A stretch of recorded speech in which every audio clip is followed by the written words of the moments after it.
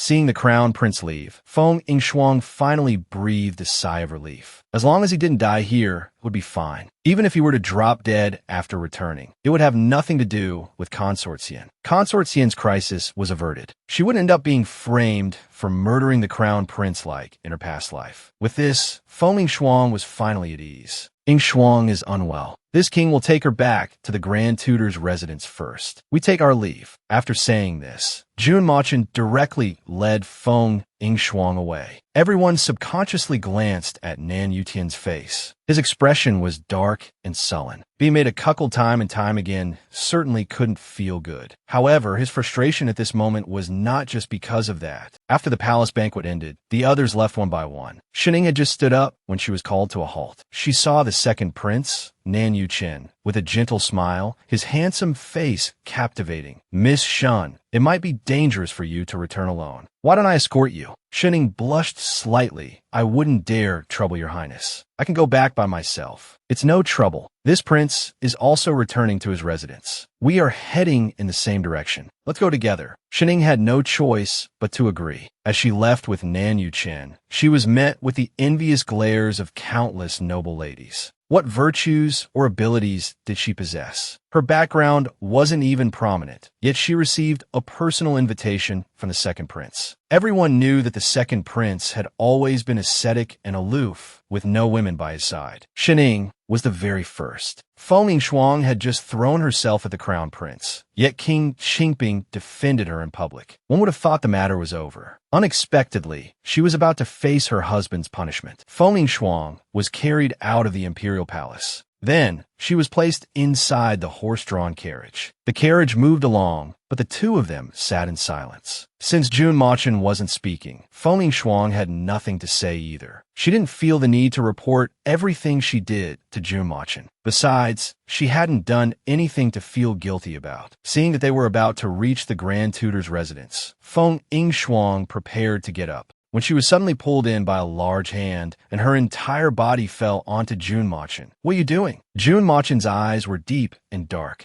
When you were throwing yourself into another man's arms just now, didn't you seem to be enjoying it? How is it that when it comes to your own husband, you look so wronged and forced? It was only then that Feng Yingshuang belatedly realized. It turned out Jun Machun had been suppressing his anger this whole time. Now, he was finally letting it out. Feng Yingshuang explained faintly, "Please don't misunderstand." Jun Machun had no intention of letting it go. Misunderstand. Hugging another man in front of everyone. Do you take this king for a dead man? You had better give me a reasonable explanation. Otherwise, this king will certainly deal with you according to family law. Family law? What family law? Feng Yingshuang was rendered a little speechless. It seemed he was taking his so-called husband status very seriously. Actually, I was just trying to save someone. In that situation, I had no other way to save him. Jun Machun pondered for a moment, his expression changing. You were trying to save the crown prince? He thought of how she had knocked over the crown prince's wine cup twice. Could it be that the crown prince's wine was poisoned? Jun Machun quickly pieced together the cause and effect. The crown prince was drinking Consort Xian's osmanthus wine, and the one who poured the wine was also Consort Xian's servant. If something had happened, Consort Xian would have been unable to escape the blame. He knew the severity of the matter. So after hearing Feng Yingshuang's explanation, most of his anger naturally dissipated. But you concealed such a huge matter from this king. This woman is utterly disobedient. This king will now enforce the family law upon you.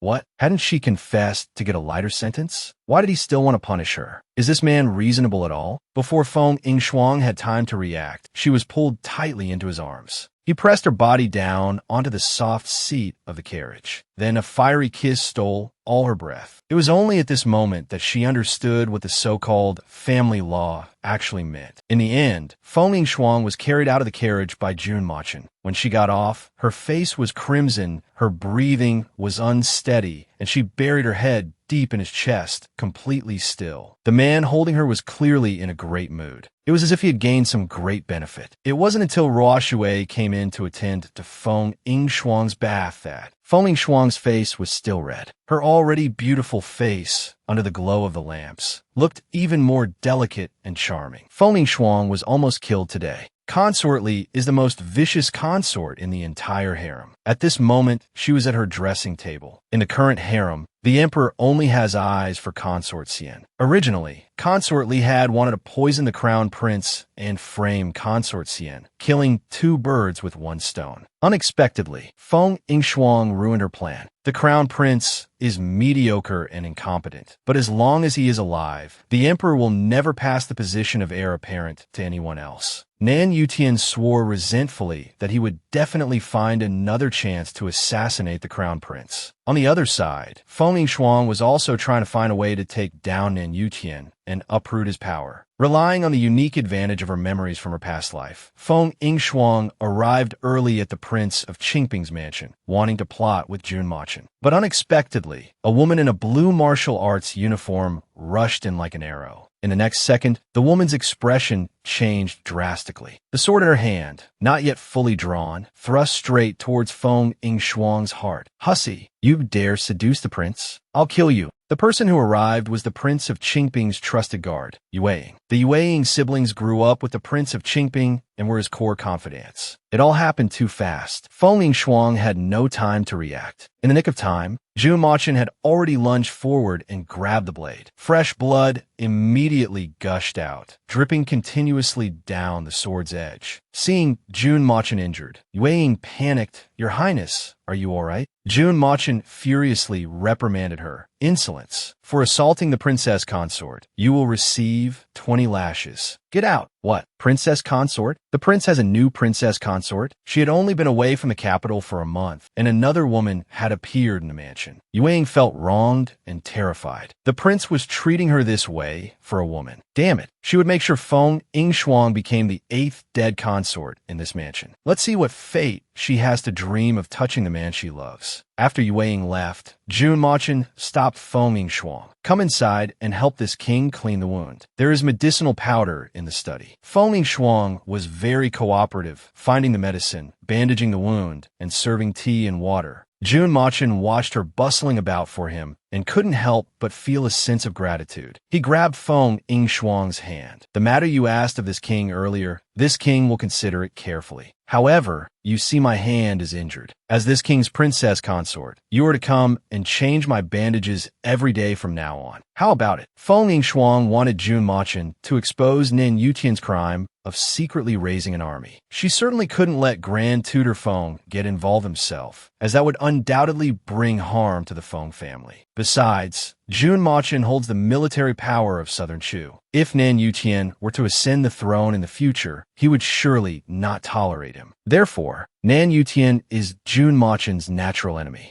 Jun Machin saw through Feng Yingxuang's little scheme. He gazed gently at Feng Yingxuang's cheek. "Since my beloved consort wants to use me as her weapon, I am more than willing to oblige." Meanwhile, Yue was receiving her punishment. But everyone in the manor knew of the relationship between the siblings, Yue and Yueling, and the prince. Even if she was being spanked, they wouldn't be heavy-handed. At most, it was just for show. When Feng Yingxuang was about to leave the prince's manor, Yue came to provoke Feng Yingxuang, standing tall and proud. Seeing Yue looking so full of life, Feng Yingxuang couldn't help but feel a little disappointed. "It seems the so-called 20 strokes of the plank were just empty words to fool me. And I actually thought he really liked me. How I've been flattering myself." Feng Yingxuang was determined to take down Chen Shuxian Xian, the legitimate daughter of Duke Chun. Destroy her mind, crush her ideals, and make the person she loves most watch helplessly as her reputation is ruined. Her bet with Chun Shuxian had already spread throughout the capital. Feng Yingshuang guaranteed that she would find a better marriage match for Shun Ying within a month. If she lost, she would become Chun Shuxian's maidservant. If she won, she would pull out Chun Shuxian's tongue. One day, Jun Machin accompanied Feng Yingshuang and Miss Shun to go out and relax. They ended up at the residence of the second prince, Nan Yuchen. The second prince saw how close Feng Yingshuang and Prince Qingping were and couldn't help but feel puzzled. Sister Yingshuang, aren't you planning to marry my third brother anymore? But Feng Yingshuang just sighed softly. The third prince has a noble status. He will surely meet a better woman in the future. Then her gaze shifted to Shun Ying, and she smiled faintly at the palace banquet that day. Sister Shun's stunning dance truly captured the third prince's heart. Back then, Sister Shun got into the wrong bridal sedan and was carried to the third prince's manor. I'm afraid he now regrets sending such a delicate beauty like Sister Shun away. Hearing this, Nan Yuchen's expression changed. Inger, is this true? Shun Ying nodded, acting according to the plan Feng Yingshuang had arranged with her beforehand. I suppose the third prince only pitied me. Now that my reputation is ruined, I am destined to never marry in this life. The third prince is kind-hearted, so he offered to marry me as a secondary consort to help me out of my predicament. They deliberately avoided saying anything bad about Nan Yuchen, instead portraying him as a tolerant and kind person. Nan Yuchen immediately became anxious. Although Nan Yutian was his younger brother, he had clearly given up on Shunning already. Why would he suddenly want to marry her now? What was this all about? He hurriedly asked, then what are your thoughts on this? He didn't care what others thought now. He just wanted to hear what Shuning had to say. Shuning silently lowered her head.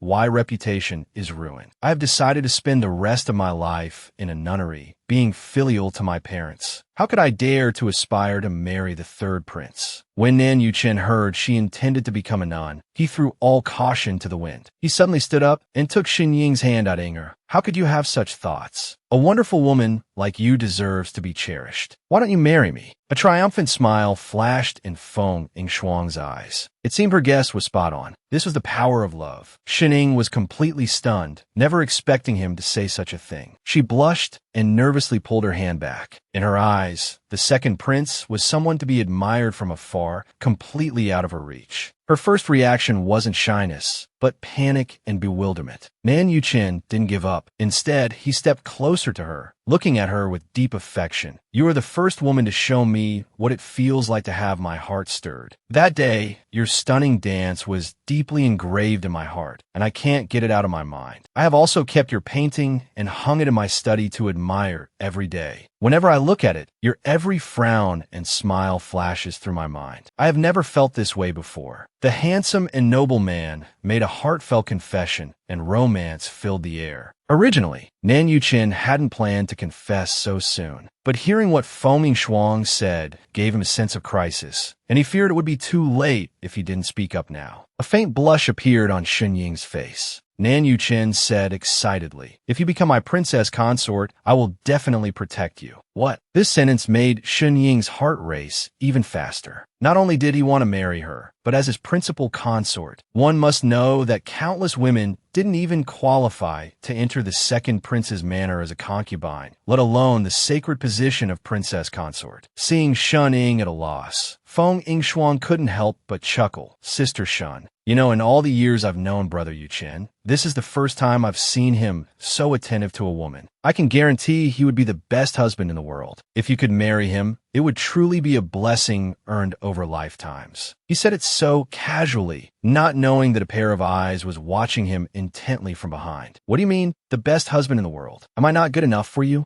This girl really needs to be taught a lesson. It seems he needs to find a proper opportunity to discipline her. Besides, if the second prince marries Miss Shun, what will become of the noble Chen Shuxian, the only daughter of Duke Chun? Feng Yingshuang was knocked unconscious by Chen Shuxian. It turned out that today was the grand opening of Qianlong, the most luxurious hotel in the capital. Feng Yingshuang hung a banner across the street, booking the most expensive private room at Qianxiang Tower for a whole month. With such an extravagant display, she was blatantly telling everyone, Feng Yingshuang, and the most dazzling person in the capital. She brought her personal maids, Ruo Shui and Su Manru, to dine at Tianxiang Tower. The moment Su Manru saw the food, her eyes lit up and she began gobbling it down, her mouth greasy. Suddenly, an incredibly familiar, sharp, and harsh female voice came from outside. "Get out of the way. This lady is taking this private room upstairs." The manager of the tower, with a troubled face, tried his best to stop her. "This private room has already been booked. The guests inside are very distinguished." Chun Shuxian, with an arrogant and domineering expression, retorted, "Outside the palace walls, how many are more noble than this lady?" She wasn't wrong.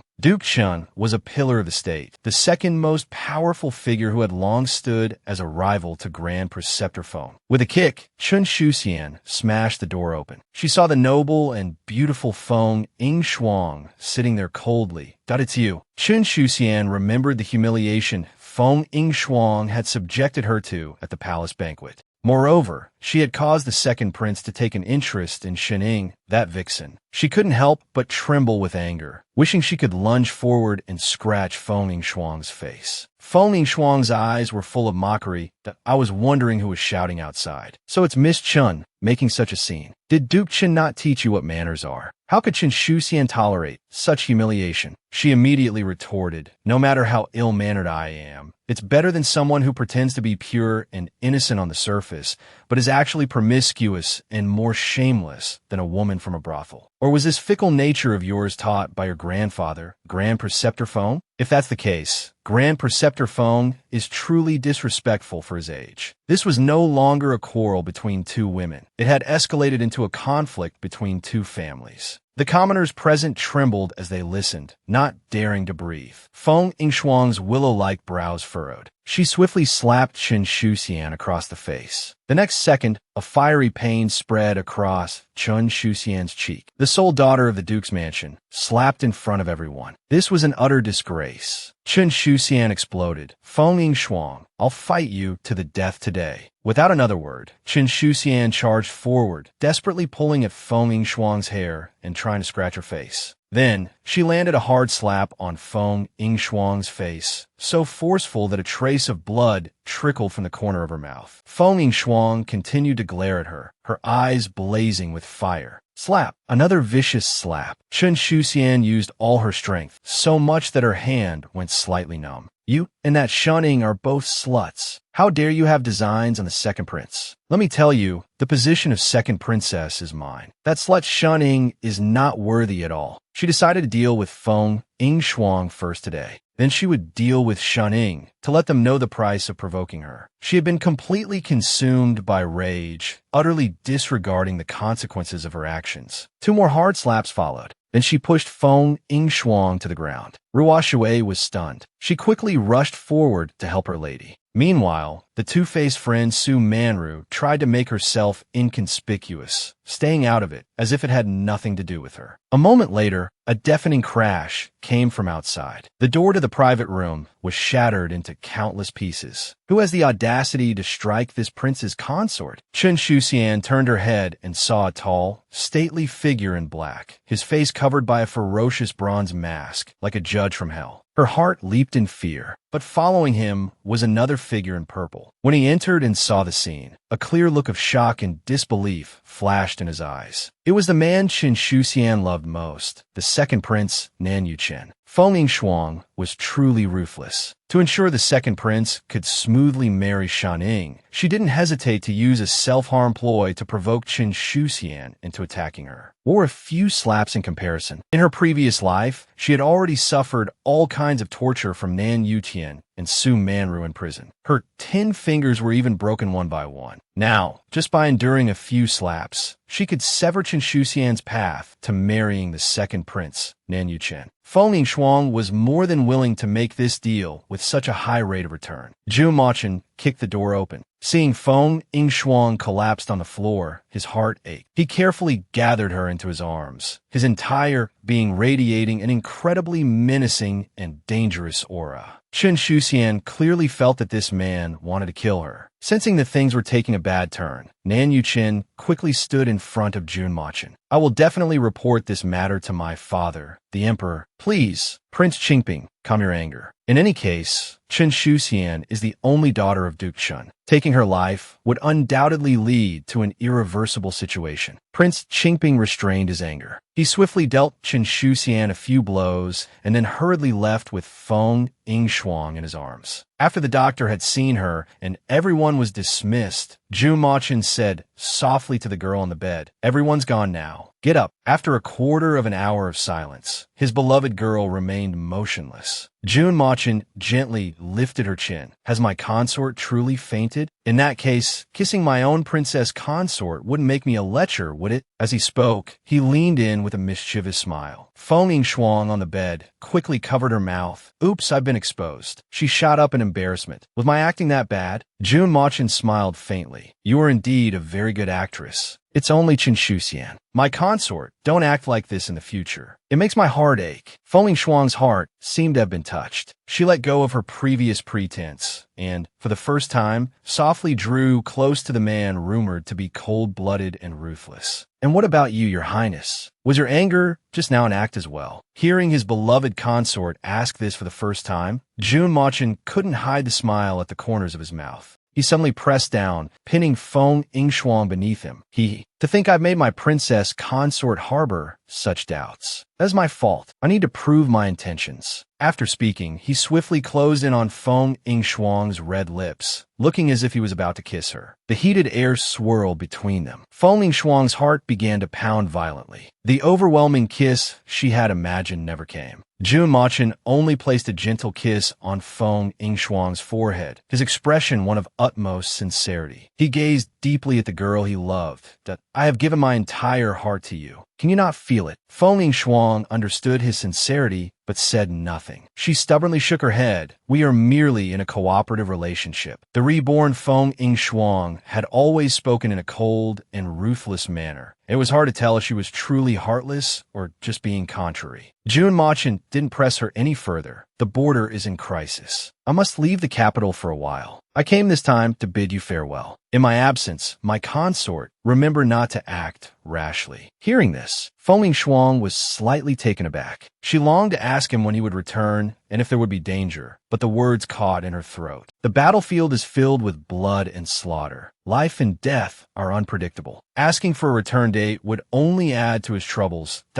My consort, you are now surrounded by enemies. I am leaving Yueying and Yueling to protect you in secret. If any issues arise, you may command them. Upon hearing their names, Feng Yingshuang couldn't agree. I don't know Yueling, but judging by Yueying's temperament, I'll be thanking the heavens if he doesn't harm me. Didn't he almost pierce my heart with an arrow last time? However, she indeed had another tough battle ahead of her. Nan Yuqian, Feng Yingshuang, will make you pay in blood. Shamelessness, it seems, can be hereditary. Chen Shuxian is shrewish and mean. Her father, Duke Chun, is naturally no saint either. Grand Tutor Feng and Prince Qingping went to the palace for an audience with the emperor to seek justice for the beaten Feng Yingshuang. But unexpectedly, the tables were turned on them. Duke Chun had already arranged for the scarred Chen Shuxian to be carried before the emperor to file a complaint. Even though it was Prince Qingping, Jun Machin, who had beaten Chen Shuxian, it didn't stop them from framing Feng Yingshuang. Seeing Grand Tutor Feng arrive, Duke Chen's gaze grew even more hostile. I implore your majesty to grant justice for my daughter. The Southern Emperor coughed heavily a few times. Grand Tutor Feng, we have heard that yesterday at the Tianxiang Pavilion, Duke Chen's daughter and your granddaughter, Yingshuang, had a conflict, which ultimately led to a physical altercation. Is this true? Grand Tutor Feng hadn't expected Duke Chun to be the villain who strikes the first blow by complaining. It was utterly shameless. My granddaughter, Yingshuang, is still unconscious. As the main culprit, Miss Chun doesn't even understand the basic courtesy of visiting to apologize. This is truly outrageous. This old subject has come today precisely to seek justice for Yingshuang. The Southern Emperor heard two completely different accounts and was somewhat at a loss. Both parties were important ministers. Before the matter was investigated, he couldn't rashly make a decision. Otherwise, wouldn't he risk disheartening a loyal official? But soon after, the second prince slowly walked in. "Father Emperor, your son can testify." It was Miss Chun who trespassed into the private room where Ing Shuang was dining. That's what caused the conflict. Miss Chin was far too insolent. She clearly broke the rules, yet she resorted to violence and injured someone. If I and Prince Qingping hadn't arrived in time, who knows what state Sister Ing Shuang would have been tortured into. Then, Nan Yuqin brought in the manager of Tianxiang Pavilion to testify for Feng Ing Shuang. Seeing the situation was not in his favor, Duke Chun, knowing that a wise man submits to circumstances, quickly began to plead for mercy. I beg your majesty to consider my daughter's youth and ignorance and let her off this once. If there is to be a punishment, punish me instead." Hearing this, the third prince, Nan Yutian, who hadn't said a peep until now, immediately jumped in to mediate the dispute. This matter, when it comes down to it, is just a small affair. There's no need to blow it up in the imperial court. The person you should be apologizing to is Grand Preceptor Feng. It was your daughter who injured Ing Shuang, causing her to remain unconscious even now. Since the mistake has already been made, you should sincerely ask for forgiveness. Turn a big problem into a small one, and a small one into nothing. This will save Father Emperor from worrying over this matter and prevent unrest in the court and its foundations. Duke Qin was naturally no fool. Seeing this, he immediately stood up, walked before Grand Preceptor Feng, and bowed with his hands clasped. "Grand Preceptor Feng, it was all my fault. I didn't understand the situation at first and misunderstood Miss Feng after hearing my daughter's one-sided story. Once Miss Feng has recovered, I will certainly bring my daughter to your residence to apologize. We will let Miss Feng scold and hit her to vent her anger until she can forgive my daughter. What do you think?" Duke Qin spoke so smoothly, he didn't even need a script. Grand Preceptor Feng fell silent for a moment. His Majesty's health was currently poor, so it was really not good to continue dragging this out. The other party had already apologized. If he continued to press the issue, wouldn't it seem like he was abusing his favor and acting arrogant? At this moment, Nan Yuqian spoke up again. "Since Duke Chun is so sensible, please take Miss Chun back and discipline her well to prevent any more trouble in the future." Nan Yuqian was clearly giving them a way out. Duke Chun lifted his head and glanced at Nan Yuqian, a dark, unreadable look flashing in his eyes. He bowed once more to everyone with clasped hands and swiftly left with Chen Shuxian. The scumbag found out that Feng Ing Shuang was still a virgin. It turned out she had never consummated her marriage with Prince Qingting. Su Manru, with false sincerity, went to the Grand Preceptor's residence to visit the injured Feng Ing Shuang. Seeing Feng Ing Shuang lying there weakly, she felt an immense sense of satisfaction. Before, every time she saw this devastatingly beautiful face, she had the urge to slap it several times and then slash it with a knife. Now that someone had done what she didn't dare to do, Su Manru was of course delighted. At this moment, a thin layer of sweat beaded on Feng Ing Shuang's forehead. Su Manru told Ruoshui to get a towel, saying she wanted to wipe Feng Ing Shuang's body. The bed curtains in the Grand Preceptor's residence were gauzy and very sheer. Ruoshui felt she couldn't cause much trouble, so she didn't refuse. Su Manru feigned to unfasten Feng Ing Shuang's clothes, then dampened a cotton cloth with water, preparing to gently wipe her body. But a moment later, her movements paused slightly, her pupils suddenly dilating, because she saw something incredible. On that snow-white arm, a bright red chastity mark was exceptionally striking. But Feng Ing Shuang shouldn't be a virgin anymore. She clearly remembered the third prince saying that Prince Qingping and Feng Ing Shuang had both personally admitted that they had already consummated their marriage. If that's the case, why would she still have a chastity mark? This can only mean one thing. Prince Qingping and Feng Ing Shuang conspired to lie, deceiving the third prince together. No, I have to go tell the third prince. Su Manru bid farewell to Ruoshui and then hurried away. When Nan Yutian learned of this news, he was completely stunned. That damn bitch. How dare she deceive me? Su Manru was also extremely shocked. Why would Feng Ing Shuang deceive us? Could it be that the wrong sedan chair incident was really something she orchestrated herself? But before the wedding, your relationship was always so good. Why would she suddenly do something like this? Nan Yutian trembled with rage, wishing he could go to the Grand Preceptor's residence and tear Feng Ing Shuang to shreds. With a slap, he struck Su Manru across the face. Useless trash. Why didn't you come and tell me sooner? Su Manru was panic-stricken. Has Feng Ing Shuang been acting all this time? No, I cannot lose my usefulness. Nan Yutian was beyond furious. He vented all his anger on Su Manru. He threw her to the ground and mercilessly began to strangle her. A scumbag is a scumbag. He is ruthless to the noble young lady and shows no mercy to the green tea either. Su Manru clutched the corner of his robe, begging bitterly, "Your Highness, please give me one more chance. I have a way to make Feng Yingxuan your woman." Nan Yutian glanced at her contemptuously. His patience was clearly limited. Su Manru's eyes darted around. A ruthless glint flashed in his eyes. "It doesn't matter who holds Feng Yingxuan's heart. As long as your Highness possesses her, won't everything else just fall into place? Possess her." Hearing this, Nan Yutian's brow twitched as if it had given him an idea. "Feng Yingxuan, that bitch. Since you were the one who deceived me first, I will grant your wish." The emperor is granting a marriage between the second prince and Shunning. Duke Chun, knowing a wise man submits to circumstances, immediately admitted his mistake. In the dead of night, a carriage stopped quietly at the entrance of the third prince's residence. Duke Chun paid a personal visit to thank Nan Yutian for defending him in court. However, gratitude does not imply allegiance. For now, the crown prince is still the emperor's most favored son. With the overall situation undecided, how could Duke Chun so easily pick a side? Having learned his lesson from the second prince's affair, he no longer dared to act rashly. Instead, he tried his best to play both sides, offending no one and keeping his options open with everyone. It was also at this time that the second prince, Nan Yuchen, reported to the emperor.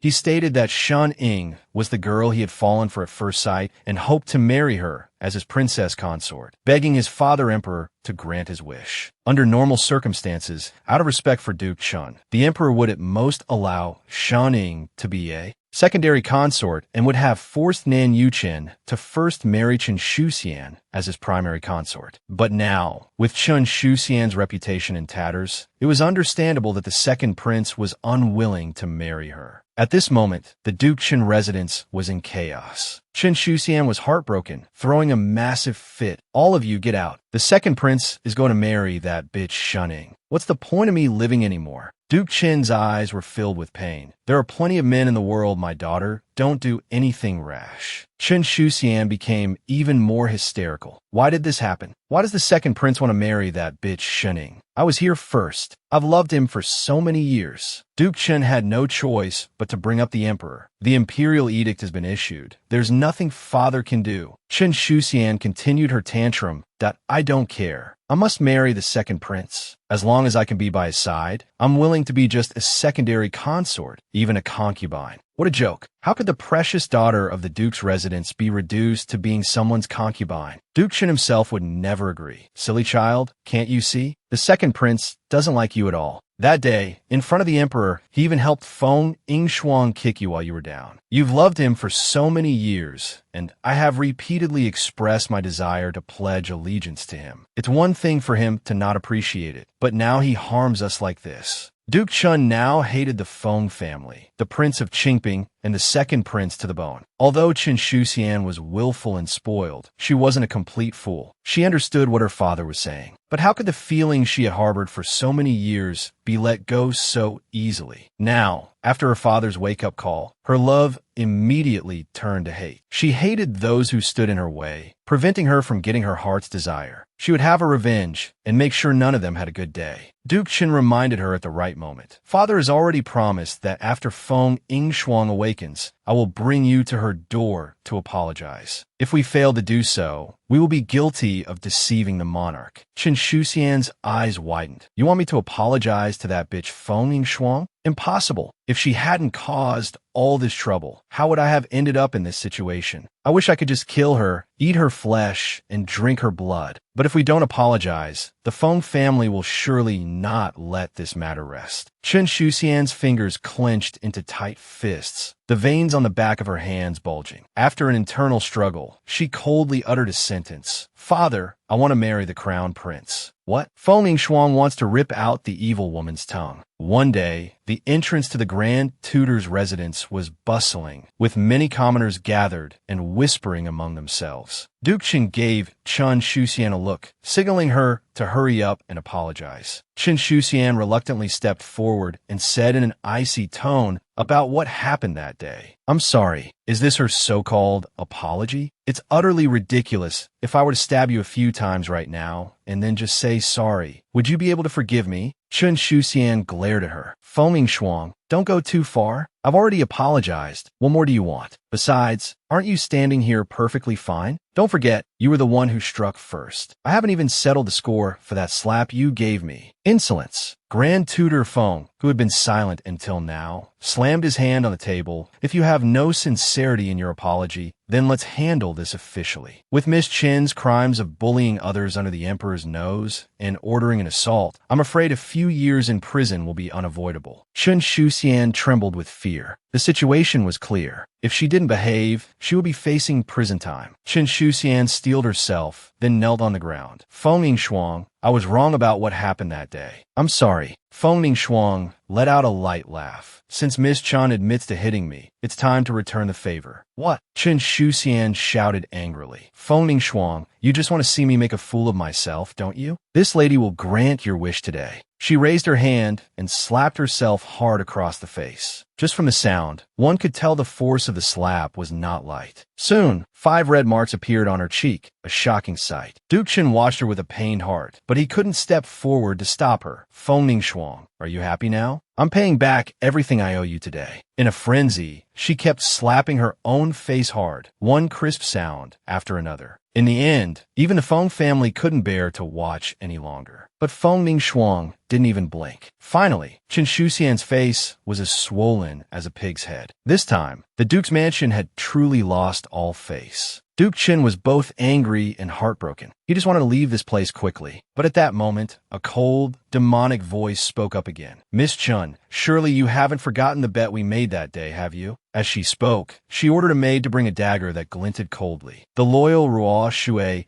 immediately lifted her chin and stepped forward to explain. That day, Miss Chun personally made a bet with my lady. The bet was that if she lost, she would cut out her tongue and present it to my lady. Now it's time for her to fulfill her promise. Chun Shuxian was stunned the moment she saw the dagger. She dropped to her knees abruptly. Father, save me. Save me. I don't want my tongue cut out. Nonsense. Sienna was just joking with you. One's body, hair, and skin are gifts from one's parents. How can one wager them so lightly? This was just being shameless and playing dirty. Foaming Shuang gave a light smile. There were many witnesses present that day. The palace servants and the young ladies from the various officials' families all heard your daughter's bet. Duke Chen's face flushed red and then turned pale with anger. He started looking for loopholes again. Your bet was about finding a better marriage for Shuning. The second prince and the third prince are both equally noble princes, so this bet doesn't count as Sienna's loss. Are you trying to say the third prince is inferior to the second prince? Before he could finish, Feng Ningxuang spoke up. The most important thing in a woman's marriage is mutual affection. The third prince is not in love with Shuning, whereas the second prince promised Shuning a lifetime with only her. Isn't that a better marriage? Besides, the entire capital knows your daughter is fond of the second prince and has pursued him bitterly for many years. Even though the second prince never gave her a second glance, she refused to give up. Doesn't that mean your daughter has never held the crown prince or the other princes in any regard? Duke Chun was once again choked speechless by her words. All right, if Duke Chin has no further objections, then it's time to fulfill your daughter's promise. It will hurt a little, but it'll be over if you just bear with it. Feng Ningxuang smiled as she took the knife from Ruo Shui. Before she could even reach Chun Shuxian, the latter let out a scream. No, I don't want it. Go away. Cutting out a tongue. Just imagining such a scene felt extremely cruel. Feng Ningxuang couldn't help but think of Chun Shuxian's difficult and ruthless personality. She often took her anger out on servants. Beatings and scoldings were minor things. Cutting out tongues, gouging out eyes, and even beating people to death were all normal for her. What goes around comes around. Now that it was her turn to face such a thing, she trembled with fear. Is her life a life? But the lives of those servants are not. No punishment would be too excessive for such a person. Duke Chun, seeing that the situation was hopeless, could only swallow his pride and begin to beg Miss Feng, please be the bigger person and forgive Sienna. I promise that after we return, I will make her reflect on her mistakes behind closed doors. She will never come out to cause trouble again. Probably no one had ever imagined that the always arrogant Duke Chun, who looked down on everyone, could be in such a pathetic state. But Feng Ningxuang did not back down at all. This bet was set by your daughter personally. Are you going to go back on your word in public? If word of this reaches the emperor, he surely wouldn't dare to entrust you with important matters in the future. Duke Qin thought viciously, this damn Feng Ningxuang. When did she become so sharp-tongued? Today, their Duke Qin's mansion had truly been utterly disgraced. This one more thing wouldn't make a difference. Duke Qin lifted the hem of his robe and knelt on the ground. A dignified, high-ranking court official was now kneeling to a young woman. What a visual shock this must be for the onlookers. Please, Miss Feng, be merciful and spare my daughter. With this, no matter what the father and daughter had done, this act of kneeling should have settled everything. For Duke Chun, kneeling, bowing his head,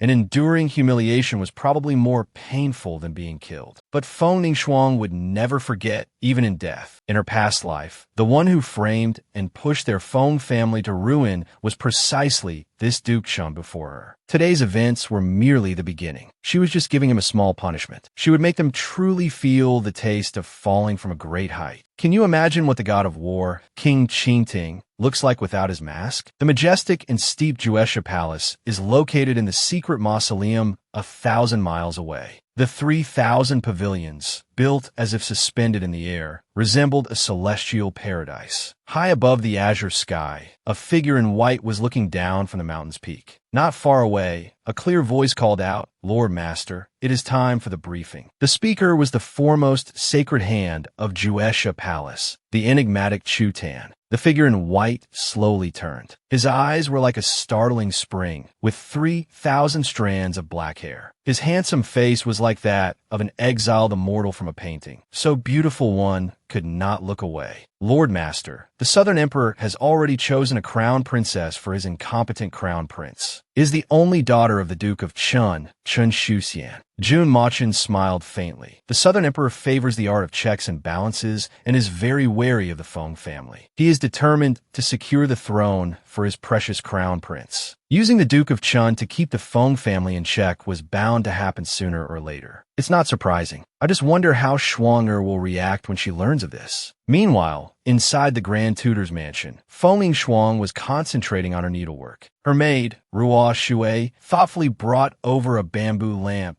"My lady, why don't you continue tomorrow? Don't tire yourself out." Feng Ningxuang was reluctant to let go, insisting, "Today's work must be finished today. Tomorrow has its own tasks." Ruo Shui touched her own cheek, imagining happily, when the prince returns in triumph and receives this pouch, he will surely be very moved. Hearing this, Feng Ningxuang blushed shyly. "Who said I was giving it to him? I'm just embroidering for fun." Seeing her lady's obvious attempt to hide her feelings, Ruo Shui was delighted. Suddenly, there was a sound at the door. "Sister, are you there?" Startled, Feng Ningxuang quickly hid the pouch under her pillow. It was Shuning. "Sister, Chen Shuxian has suddenly become the crown princess. Why was it so abrupt?" Feng Ningxuang said coldly, "In terms of talent and virtue, everyone knows the second prince is the best candidate to inherit the throne. But the crown prince was born to the late empress and is the emperor's most beloved son. When parents love a child, they plan far ahead for their future. The emperor will not allow anyone to covet the crown prince's position, nor will he let the other prince's factions grow too powerful. Right now, the second prince is on good terms with Prince Qingting and the Feng family.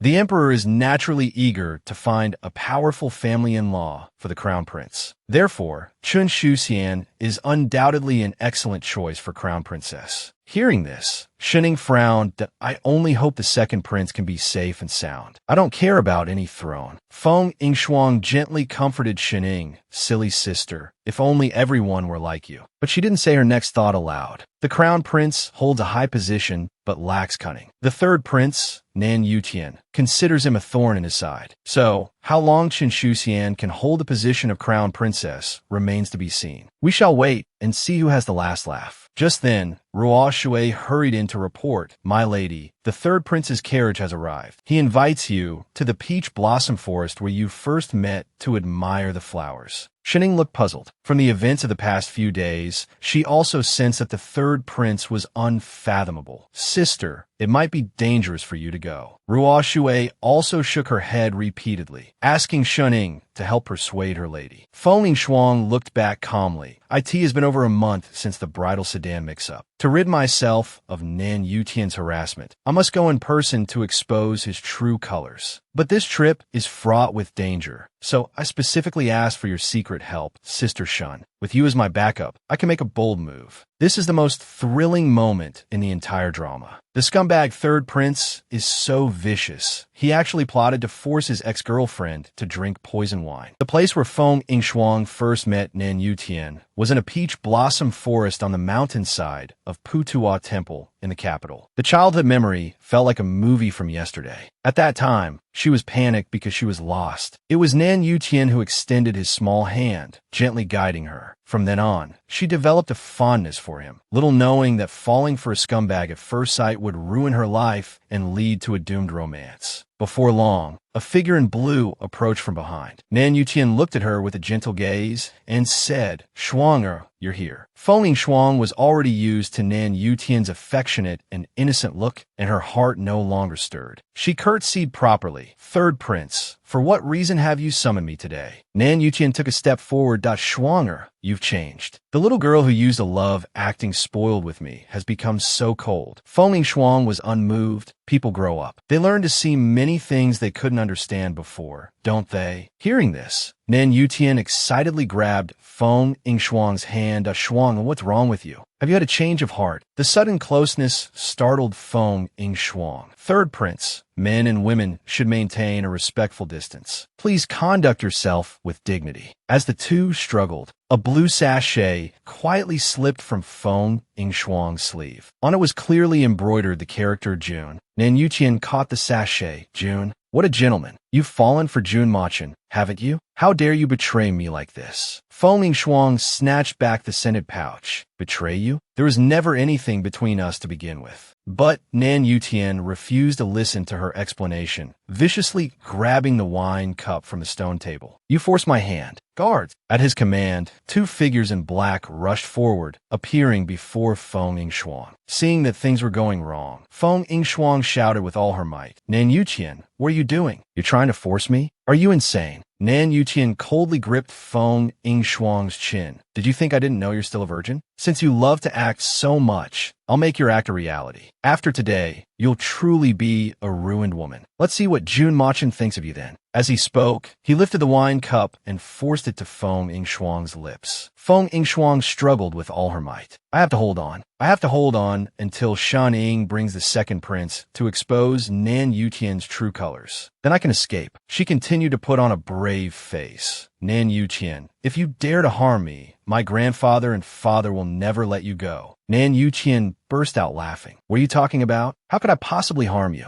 I'm only going to dote on you. So hot. I feel so awful." The cool temperature of the man before her unexpectedly made Feng Yingshuang feel an urge to draw closer and throw herself into his arms. "What did you put in the wine?" "Of course, it's something that will bring you pleasure." Nan Yutian looked at her as if she were a lamb on the chopping block. "With the Hahuan powder in your system, the next thing you know, you'll be begging me." At that moment, Feng Yingshuang suddenly felt a wave of despair. She had been too confident in herself, thinking that with her memories of a past life, she could control everything and change everyone's fate. But in that moment, she realized just how insignificant she was, unable to even change her own destiny. She closed her eyes in despair, and an image of a face wearing a bronze mask suddenly flashed through her mind. "Jun Machin, save me." She murmured his name, but he was far away at the border. How could he possibly hear her call? The drug's effects had reached their peak. Feng Yingshuang's vision blurred, and her consciousness began to fade. But in the peach grove behind her, two figures, one in azure and one in black, were watching her coldly. Feng Yingshuang was poisoned with the Hahuan powder. The plan was for Shan Ying to bring the second prince to catch them in the act. But at the critical moment, her good husband, Prince Qin Ping, had arrived early to save her. Standing by the window was Jun Machin, his disguise removed. Dressed in elegant white robes, he stood as gracefully as a jade tree in the wind. His long, dark hair cascaded down to his waist like a waterfall, and his every move exuded endless charm. "How is she?" The mysterious Chu Ten calmly uttered 3 words: Hahuan powder. "She's been poisoned with Hahuan powder." "Then why aren't you saving her? She looks like she's in great pain." A faint, ambiguous meaning suddenly appeared in Chu Tan's gaze. Hahuan powder, as the name implies, has only one cure. If yin and yang do not join within 6 hours, her blood vessels will burst and she will die. Jun Machin froze. A cold glint instantly appeared on his incomparably handsome face. "Leave. Without my command, no one is to enter." Chu Tan hesitated. "Your Excellency, are you going to handle this personally?" "Hith, I kitite." He then gathered his things and scurried away. How could I possibly disturb His Excellency at a time like this? After Chu Tan left, the man in white looked at the woman on the bed, who was clearly on the brink of collapse. A complex expression appeared in his eyes, even containing a hint of incomprehensible tenderness. "Hot, so hot." Feng Yingshuang felt like a fish thrown into boiling water, struggling and thrashing as the temperature rose. "Jun Machin." Her lips trembled slightly as she spoke his name. Hearing this, the man's expression faltered. "Even now, you wish you were here to be the antidote for you?" He slowly lifted Feng Yingshuang, letting her lean against his shoulder. But when Feng Yingshuang slightly opened her eyes and saw an unfamiliar handsome face, she pushed him away. "That you're not Jun Machin. Go away, go away."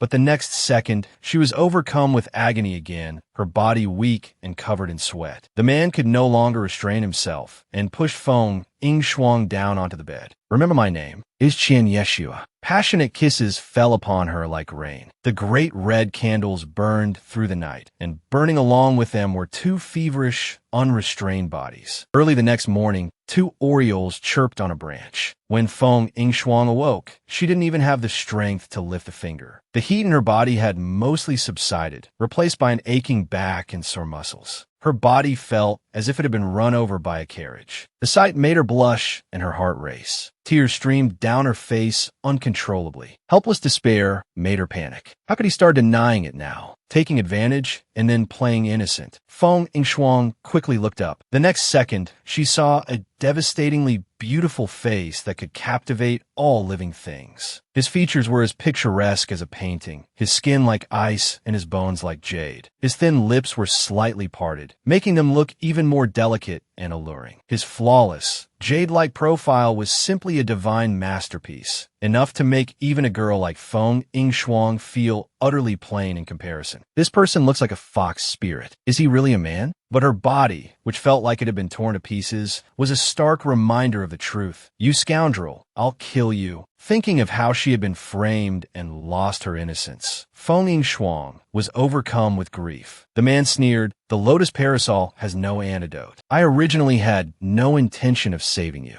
but you were the one who cried and begged me for help. Only then did I reluctantly assist you. Why are you denying it now?" Feng Yingshuang, furious and ashamed, snapped, "Shut up. Don't say another word." The man, who had never suffered such an unjust accusation and humiliation, smiled instead of getting angry. "Why shouldn't I say it? If I hadn't helped you, you'd still be lying disheveled in the peach blossom forest." "You." Feng Yingshuang was at a loss for words. She pressed a hand to her forehead. "Feng Yingshuang, you were reborn in this life only for revenge. There's no need to build a monument to your chastity here. Just leave quickly." She grabbed her tattered clothes from the side, which had been torn to shreds, and barely managed to wrap them around herself. Then she asked, "Where's my pouch?" The man feigned a lazy look. "What pouch?" Feng Yingshuang bit her lip. "That it's nothing. It's not important." Filled with forbearance, she clutched her clothes tightly and fled in disarray. A long time later, Jun Machin gazed at the pouch, his heart unable to calm down for a long while. He whispered to the air, as if asking himself, is it really not important? Many things can be addictive. Once you have the first time, you'll naturally want a second. After losing her innocence, Feng Yingshuang hurried back to her residence. The people of the Feng residence were teary-eyed when they saw her. "Da Shuang, you're finally back." Feng Yingshuang admitted her mistake in shame. "I've made mother, father, and grandfather worry." But with things as they were, Feng Yingshuang could not just sit and wait for her doom. she immediately discussed a plan with Grand Preceptor Feng, asking him to go to the palace for an audience with the emperor. Having been reborn, Feng Lingshuang had long understood a truth. No one cares whether you live or die. Even if she told the emperor that Nan Yutian had drugged her with a lotus parasol, the emperor would first consider his own son, not side with an outsider like her. To take something, one must first give. She wanted to make Nan Yutian lose his emperor father's trust and make the emperor wary of him. When Grand Preceptor Feng rushed into the palace to visit the third prince, the emperor happened to be there as well. Nan Yutian was lying sprawled on the bed. That's right, no doubt about it. He had been beaten unconscious by Jun Machin and wouldn't be able to get out of bed for half a month. Grand Preceptor Feng, with tears in his eyes, tearfully expressed his gratitude and grievances to the emperor. Yesterday, Shuang-er and the third prince were in the peach blossom forest. Thanks to the third prince's righteous and selfless rescue, Shuang-er was able to escape the assassin's pursuit. The poor third prince was severely injured to save Shuang. This old subject is truly ashamed. From now on, the third prince is the benefactor of our Feng family. Hearing this, the emperor thought it was only natural for the third prince to save Feng Yingshuang, as they were a couple. But the next words stunned the emperor. Grand Preceptor Feng continued, "Actually, this matter is also Shuang-er's fault for being insensible. Previously, Shuang-er had some unpleasantness with the young lady of Duke Chen's family. Thanks to the third prince's mediation and repeated persuasion, Duke Chen was able to resolve the matter, turning a big issue into a small one. Duke Chen also has high praise for the third prince. After yesterday's perilous experience, this old subject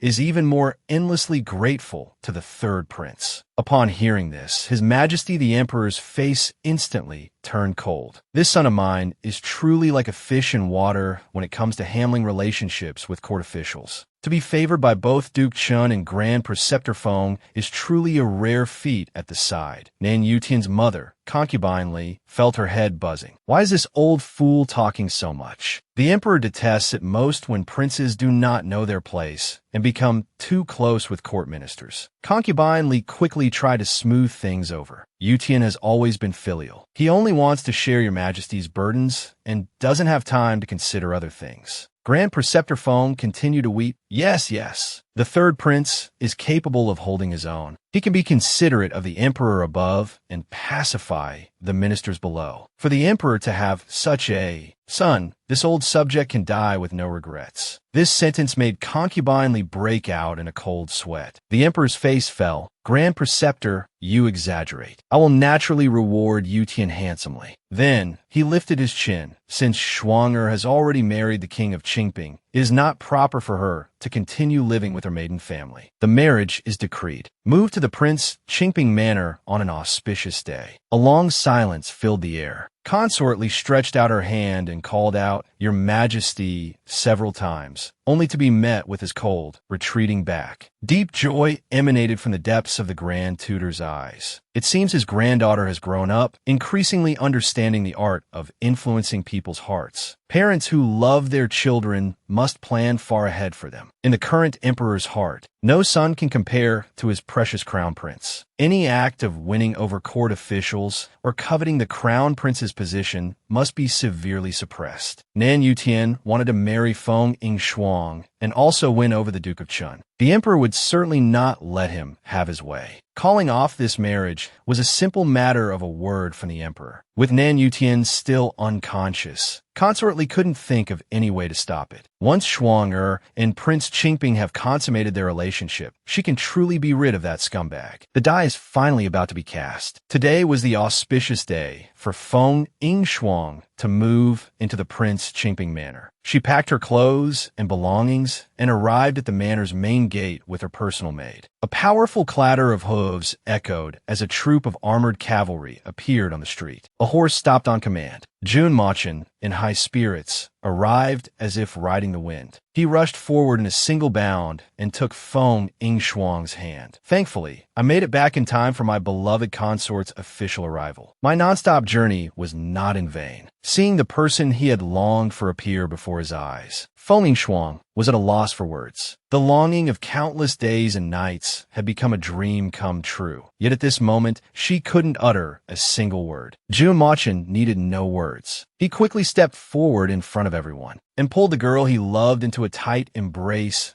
Schwanger, I've missed you so much. Feng Yingxuang's heart trembled. She didn't even have a chance to struggle or resist before being enveloped by his powerful presence. She felt the abundant love in Jun Machen's embrace. No longer caring about anything else, she tightly gripped the corner of his robe. Actually, I've missed you too. But thinking of that night after the peach blossom forest, Feng Yingxuang's heart was filled with mixed emotions. She pushed Jun Machen away. It was a long journey. Your Highness should get some rest. But Jun Machen grabbed Feng Yingxuang's hand. No rush. I have some good news to share with my beloved consort. Let's talk inside. Nearby, Ruoshui puffed her cheeks, cheering on her two masters. His Highness and the young miss are such a perfect match. After entering the room, Jun Machen smoothly took out an envelope. My beloved consort, the matter you asked me to investigate has yielded results. Nan Yutian's hidden military encampment has been located. Feng Yingxuang's eyes lit up and she stepped forward to take it. But Jun Machen playfully snatched it back, holding the envelope high up. That I traveled day and night to bring back such important information for my beloved consort. Shouldn't I get a little reward? Feng Yingxuang was taken aback. What kind of reward do you want? Jun Machen lightly pointed to his own cheek. Why beloved consort, you know what I mean. Feng Yingxuang's expression soured. This guy is so shameless. Seeing his beloved consort remain motionless, Jun Machen waved his hand. Looking aggrieved, my beloved consort unwilling to grant even this small favor. But in the next second, Feng Yingxuang swiftly removed her outer robe. She extended her arm, pointing to her shoulder. There used to be a vermilion mark here.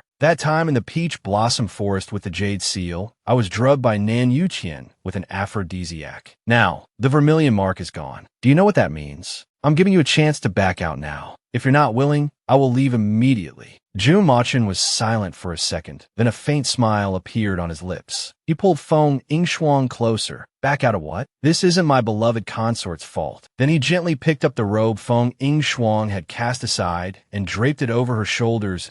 Why beloved consort, please rest assured. I love you of now. The past is in the past. There's no need to mention it again. Blushing, Feng Yingxuang pushed him away and snatched the envelope. With a tone of relief, she said, "Thank you," and began to study its contents intently. Watching the girl he loved no longer brooding over what she had lost, a hint of tenderness appeared in Jun Machen's eyes. On a silent night, with the sound of flowing water, Jun Machen was in his study, reading a book, but he couldn't calm his restless heart. Feng Yingxuang was bathing. The fragrance of rose petals filled the entire room. For a martial artist, the sense of hearing is much more sensitive than that of an ordinary person. Thus, every move of everyone in the room was seared into his mind. Finally, he could no longer force himself and put down the book in his hands. He got up and walked in. His beloved consort was to fulfill her wifely duties tonight. After today, they would be a true husband and wife. For a woman in ancient times to live well, two things were indispensable: the power of her maternal family and the favor of her husband. Chun Shuxian was the eldest daughter of the Duke's manor, showered with immense affection. Not only was she the crown princess personally appointed by His Majesty the Emperor, but also the future empress of the Southern Chu dynasty. She originally held a winning hand in life. However, today, she was intent on pushing another woman into the crown prince's bed. One day, Chun Shuxian, the daughter of the Duke of Chun, entered the palace to pay her respects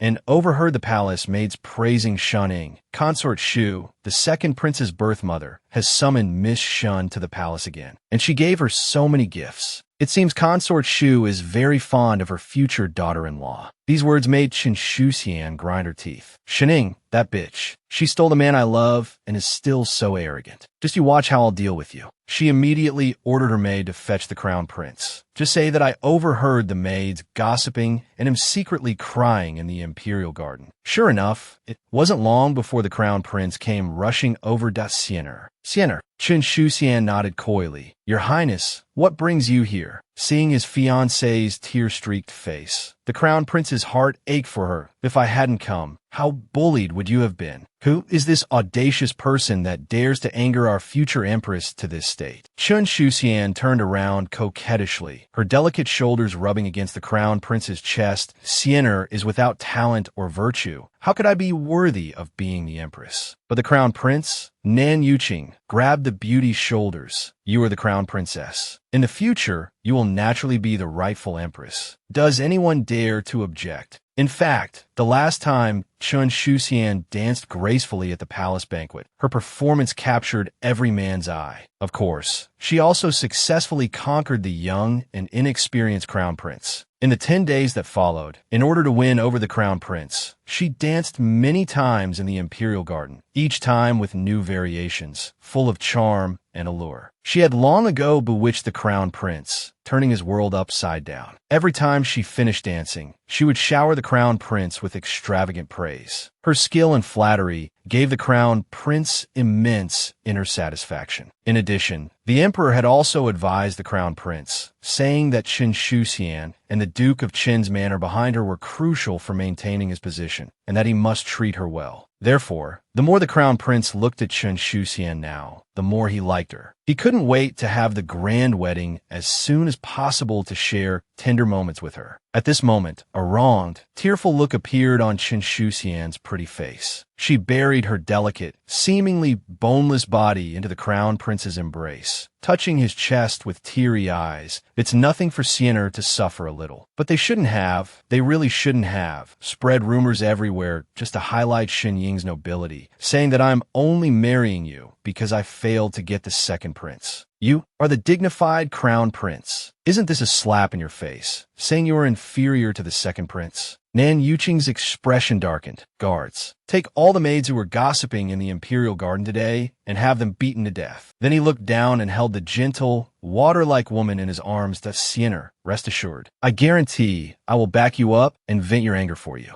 No one will dare to offend you. The crown prince was right. In this vast harem, everyone had to be cautious, fearing they might bring disaster upon themselves. But he, the crown prince, was an exception. The emperor had given him boundless indulgence. Whatever he did was taken for granted, and no one dared to say a word against it. Chun Shuxian wiped her tears. Didn't consort Shu summon Shining to the palace today? It's getting late. She should be coming out by now. A moment later, Shining, who was passing through the imperial garden, heard a sharp rebuke. How dare you, girl? You see His Highness the Crown Prince, and do not bow. Shining looked up. She saw the Crown Prince's grand procession approaching, a spectacle comparable to the Emperor's. Shining quickly knelt. Your Highness the Crown Prince. Greetings. The Crown Prince, seeing the beauty before him, had his eyes light up. But to appease the beauty in his arms, he still reprimanded her sternly. Why do you only greet me and not the future Crown Princess? This is disrespectful to me. Chun Shuxian added fuel to the fire. You think that just because you are betrothed to the second prince, you can disregard the crown prince? Shining quickly bowed and admitted her fault. I was in a hurry as the palace gates are about to close, and I had no intention of offending your highness. I beg for your forgiveness, your highness. Seeing Shining admit her mistake, the scheming Qin Shuxian quickly changed her tune. Shining has the second prince to back her up. Let's not argue with her, lest the second prince misunderstands and thinks we are bullying her, affecting the relationship between you brothers. This sentence sent a cold sweat down Shun Ying's spine. The second prince. I'm afraid the person His Highness the Crown Prince detests the most is you, the second prince, in both talent and appearance. Your excellence only serves to highlight how utterly mediocre he is. As expected, the Crown Prince's expression instantly darkened. Even as the second prince's consort, you have no right to be impudent with me. Guards, take this wench to the Eastern Palace. I shall teach her a proper lesson. Shining has been taken to the Eastern Palace by the Crown Prince, who intends to ruin her. Miss Shun's handmaiden rushed to Bixia Palace to report to the second prince and her highness, Consort Shu. Hearing that the woman he loved was in danger, the second prince, Nan Yuqin, was frantic with worried they've gone too far. I'll storm the Eastern Palace right now and get Inger back. Mother Consort, please go to Father Emperor and ask him to seek justice for us. Just as Nan Yuqin and Consort Shu were about to act, a commanding voice stopped them sternly. If you don't want to be the death of Shining, you'd best not do that. Feng Shuang, who had just arrived,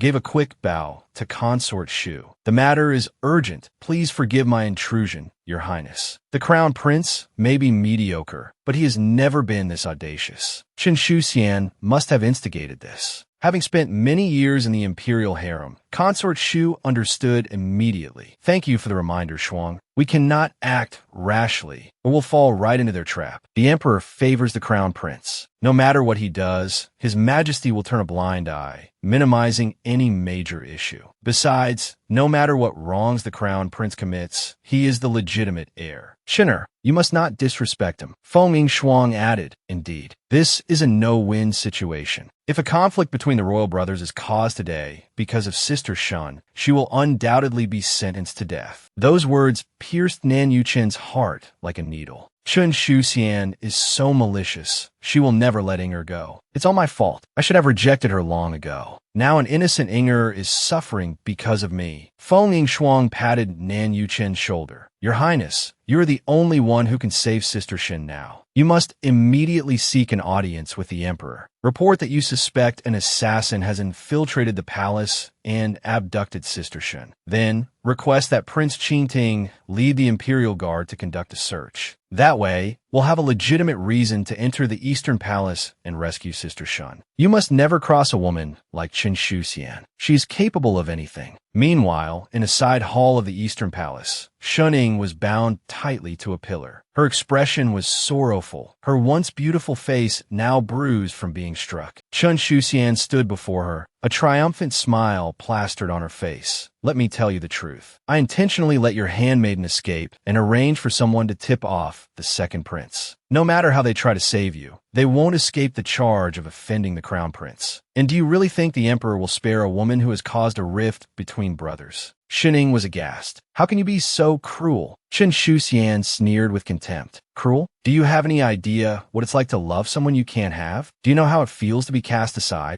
You effortlessly stole the man I love. What right do you have to stand there and feign innocence? You, Shuning, you stole my happiness. I won't just watch you live a good life. If I can ruin your body, then the second prince will surely despise you too, won't he? After all, what man can tolerate his wife being defiled by another? What? Shining stared at her in disbelief. She actually intended to destroy her virtue. No, you can't do this. I am the second prince's betrothed by imperial decree. Aren't you afraid the emperor will find out and punish you? That depends entirely on who does the deed. With that, Chen Shuxian turned and brought someone in. It was none other than His Highness, the Crown Prince. Chen Shuxian, who had been so ferocious moments before, was now meek and gentle beside Nan Yuqing, clinging to his arm like a delicate bird, her expression sweet and alluring. Shining, don't be afraid. This is the finest wine. It's guaranteed to bring you pleasure. Shining was horrified, but the crown prince had already stepped forward with a wine jug to force it on her. Come now, little beauty. Be a good girl and drink this for me. Standing aside, Chen Shuxian watched the crown prince's lecherous, drooling expression. This idiotic, lecherous fool, she thought, if not for his power, I'd feel sick spending even one more second in his presence. Yet, she still stepped forward, gently stroking the crown prince's back. Your Highness, Miss Shun is so unruly. As the second prince's elder brother, you can't possibly let him marry such a woman. Perhaps you should discipline her personally and take her into your own palace. Nan Yuqing was both tempted and hesitant. That doesn't seem right. She is, after all, the woman my second brother cherishes. This could damage our brotherly bond. Your Highness, you misunderstand. You would be doing this for his own good, removing a scourge from his life. If such a disrespectful woman were to marry the second prince, wouldn't that be his ruin? A man as clever as the second prince will surely understand your good intentions. You do have a point there. Recalling Shun Ying's captivating dance at the palace banquet, the crown prince was still consumed by desire. Why couldn't such a beauty be his? Since the crown princess was so generous as to push Shun Ying into his arms, why should he refuse? Besides, he had already thought of an excuse. Nan Yuqing's courage began to grow. My dear consort is right. Once Shun Ying became his woman, could the second prince possibly snatch her back from him? With his status as the crown prince, the second prince wouldn't dare to say much. Coveting beauty is a sin. The crown prince, lusting after Shun Ying's beauty, had her abducted. Just as her life hung by a thread, the male lead, Jun Machin, made a dramatic entrance. A maid from the Eastern Palace rushed to report, Your Highness, the crown princess. The Prince of Qingping has forced his way in. He claims he has the emperor's order to search all palaces for an assassin. Chun Shuxian, who was drinking tea, froze. An assassin? She never thought they would use such a reason to barge in. Let's go and see. Soon, the Eastern Palace guards and Jun Machen's soldiers were in a standoff. Chun Shuxian stood before them and yelled at the Prince of Qingping. How dare you to trespass in the Eastern Palace? But Jun Machen, with a swift motion, drew his longsword. This prince is acting on His Majesty's orders to capture an assassin. The Eastern Palace guards will cooperate. Men, conduct a full search. Do not miss a single corner. The cold glint of the blade reflected on Chun Shuxian's face, frightening her into taking several steps back. She thought that given the crown prince's speed, the deed would soon be done. At worst, she could let them in afterward to see Shun Ying in a state of dishevelment. So, she continued to find ways to delay. Of course, we will cooperate. It's just that the Eastern Palace has always been heavily guarded. Not even an ant could get in. I wonder, what does this assassin look like? How many are there? Just then, a tragic scream came from side hall. Feng Shuang recognized Shun Ying's voice and immediately ran to find her, but was blocked by Chun Shuxian with a sword. Prince of Qingping, if you back down now, the crown prince will let this matter go. But if you take one more step, His Majesty will learn that the Prince of Qingping colluded with the Feng family to threaten the crown prince. Before she could finish, the weapon in her hand was kicked away. Jun Machen's longsword was already at her throat. Let's see if you have what it takes to save your own life. Chun Shuxian trembled in fear. I am the crown princess. How dare you touch me? Jun Machen let out a cold laugh that I wouldn't stoop to killing a woman like you. He then walked straight towards the side hall with Feng Shuang. When Jun Machen kicked open the doors to the side hall, Shuning was lying on the floor with her clothes in disarray, a large patch of blood on her forehead. The crown prince, meanwhile, sat to the side, completely at a loss. Feng Shuang let out a heart-wrenching scream, then rushed over to hold her body. By the time the others arrived, seeing the torn pieces of clothing scattered on the floor, they could roughly imagine what had just happened here. Chun Shuxian couldn't help but bite her lip in resentment. The crown prince was truly useless. All that time, and he couldn't even handle one woman. Utterly incompetent. As Shun Ying was taken to Consort Shu's Bixiao Palace for treatment, the second prince, Nan Yu Chen, could no longer contain his grief. I'm begging you, please hold on. Don't leave me. Feng Shuang was deeply worried for Shun Ying, but she also had to consider the current situation. Brother Yu Chen, things have come to this. We need to think about our next move. The second prince, Nan Yu Chen, was distraught. Since childhood, I have abided by loyalty and filial piety. I have never been disrespectful to the crown prince. But he knew perfectly well that Ying is my betrothed. Yet he humiliated her like this. Feng Shuang quickly interjected with a sharp reminder. Her ladyship, Consort Shu, comes from a prestigious and noble family. Her maternal clan's power is preeminent among all the imperial consorts. On top of that, Brother Yu Chen, you're the most talented of all the princes. These 2 points alone are enough to make the crown prince want to eliminate you completely. Today's humiliation of Sister Shun is merely a glimpse into the darkness of the crown prince's heart. If he successfully ascends the throne one day, your entire princely estate will be lambs to his slaughter. Brother Yu Chen, you must see this clearly. In this man-eating imperial palace, only by taking the initiative to grasp power can you hope to survive. The emperor must be on his way. Today, Sister Shun defended her honor with her life. You must not let her sacrifice be in vain. That's right, Feng Shuang was deliberately inciting the second prince, Nan Yu Chen, to join the fight for the throne. Power is like a blade that can turn on you at any moment. Only by keeping it firmly within one's own camp can one be truly safe. This crown prince used his position to bully others, daring to forcibly take his own brother's fiancée. But Miss Shun defended her honor to the death, smashing her head against a pillar. Now that the situation has escalated to such a bloody state, how will the emperor choose to act? Inside the main hall of Qinqing Palace, Emperor Nan sat majestically. Below, Consort Shu, the crown prince, the second prince, and others stood in a row. Nan Yuchen arrived, his heart filled with grief. He wanted to seek justice for the woman he loves. But before he could speak, the Southern Emperor looked at Feng Yngshuang beside him. Feng, my girl, how is it that you're involved in every little disturbance in this palace? Feng Yngshuang was taken aback. The Emperor is indeed deflecting, targeting me first. It seems he's determined to protect the Crown Prince today. Fine. Only then will the second prince not be swayed by so-called kinship in the future. Just as Feng Yngshuang hesitated, wondering how to reply to the Southern Emperor, Jun Machin draped a large coat over her shoulders. Your Majesty, forgive me. My wife is expected to be with child. The first 3 months are the most critical, so I'm being extra cautious and have brought her with me to look after her. Feng Yngshuang was rendered speechless by his words. What an excuse. How did you even come up with that? If I really were pregnant, it wouldn't be your child. How would you react then? Realizing her train of thought was going astray, Feng Yngshuang quickly snapped out of it. What am I thinking? I need to focus on the matter at hand. Seeing the second prince still kneeling motionless on the ground, the emperor finally stepped in to handle it.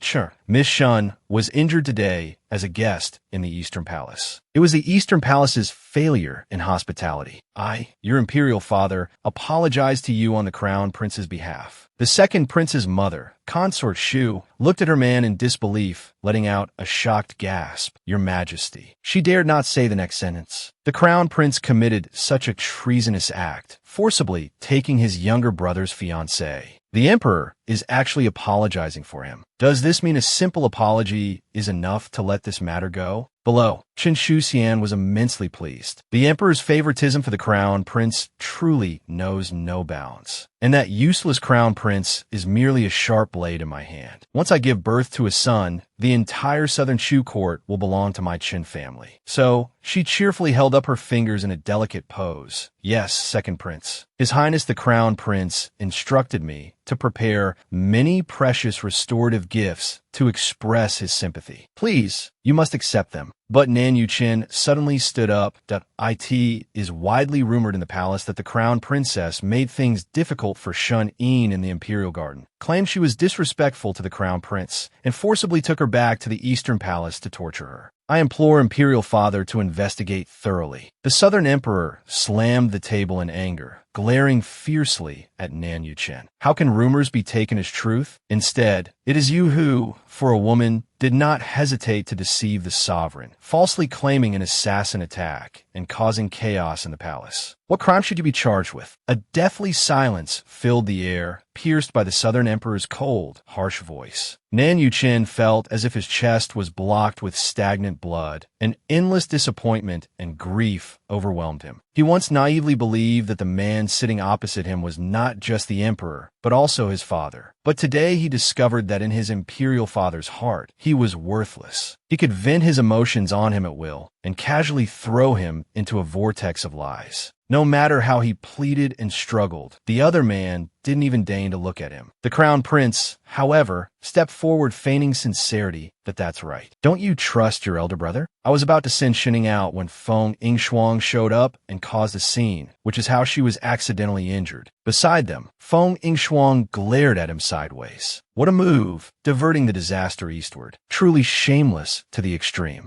Jun Machin quickly placed a hand on Feng Yngshuang's shoulder, signaling her to say no more. Filled with grief and indignation, Nan Yuchen could only accept reality. Your son has always respected my imperial brother and believed in the crown prince's authority. But your son does not believe Qin Shuxian. I personally witnessed Qin Shuxian maliciously vandalizing a restaurant and beating a merchant. Moreover, she has pestered your son on many occasions before. Such a malicious and fickle woman is brazenly allowed to stay by my imperial brother's side. It is truly worrying. After saying this, Nan Yuchen knelt and kowtowed deeply again. Imperial brother was originally upright and honorable, praised throughout the nation. It has only been a few days, and because of this woman, he is now rumored to be tormenting his brother's fiancée and carrying out torture. How can such a vile person be allowed to accompany my imperial brother? I implore your majesty to reconsider. These words were like a sharp blow that woke up the crown prince. The emperor also couldn't help but fall into deep thought. This woman Chun Shuxian cannot be kept. After the wedding, let her give birth to an heir, then I must find a chance to get rid of her. Below, Nan Yuchen remained kneeling, his head bowed to the floor. He had only one thought in his mind. Nan Yuchen, the fight for the throne officially begins today. This emperor had originally thought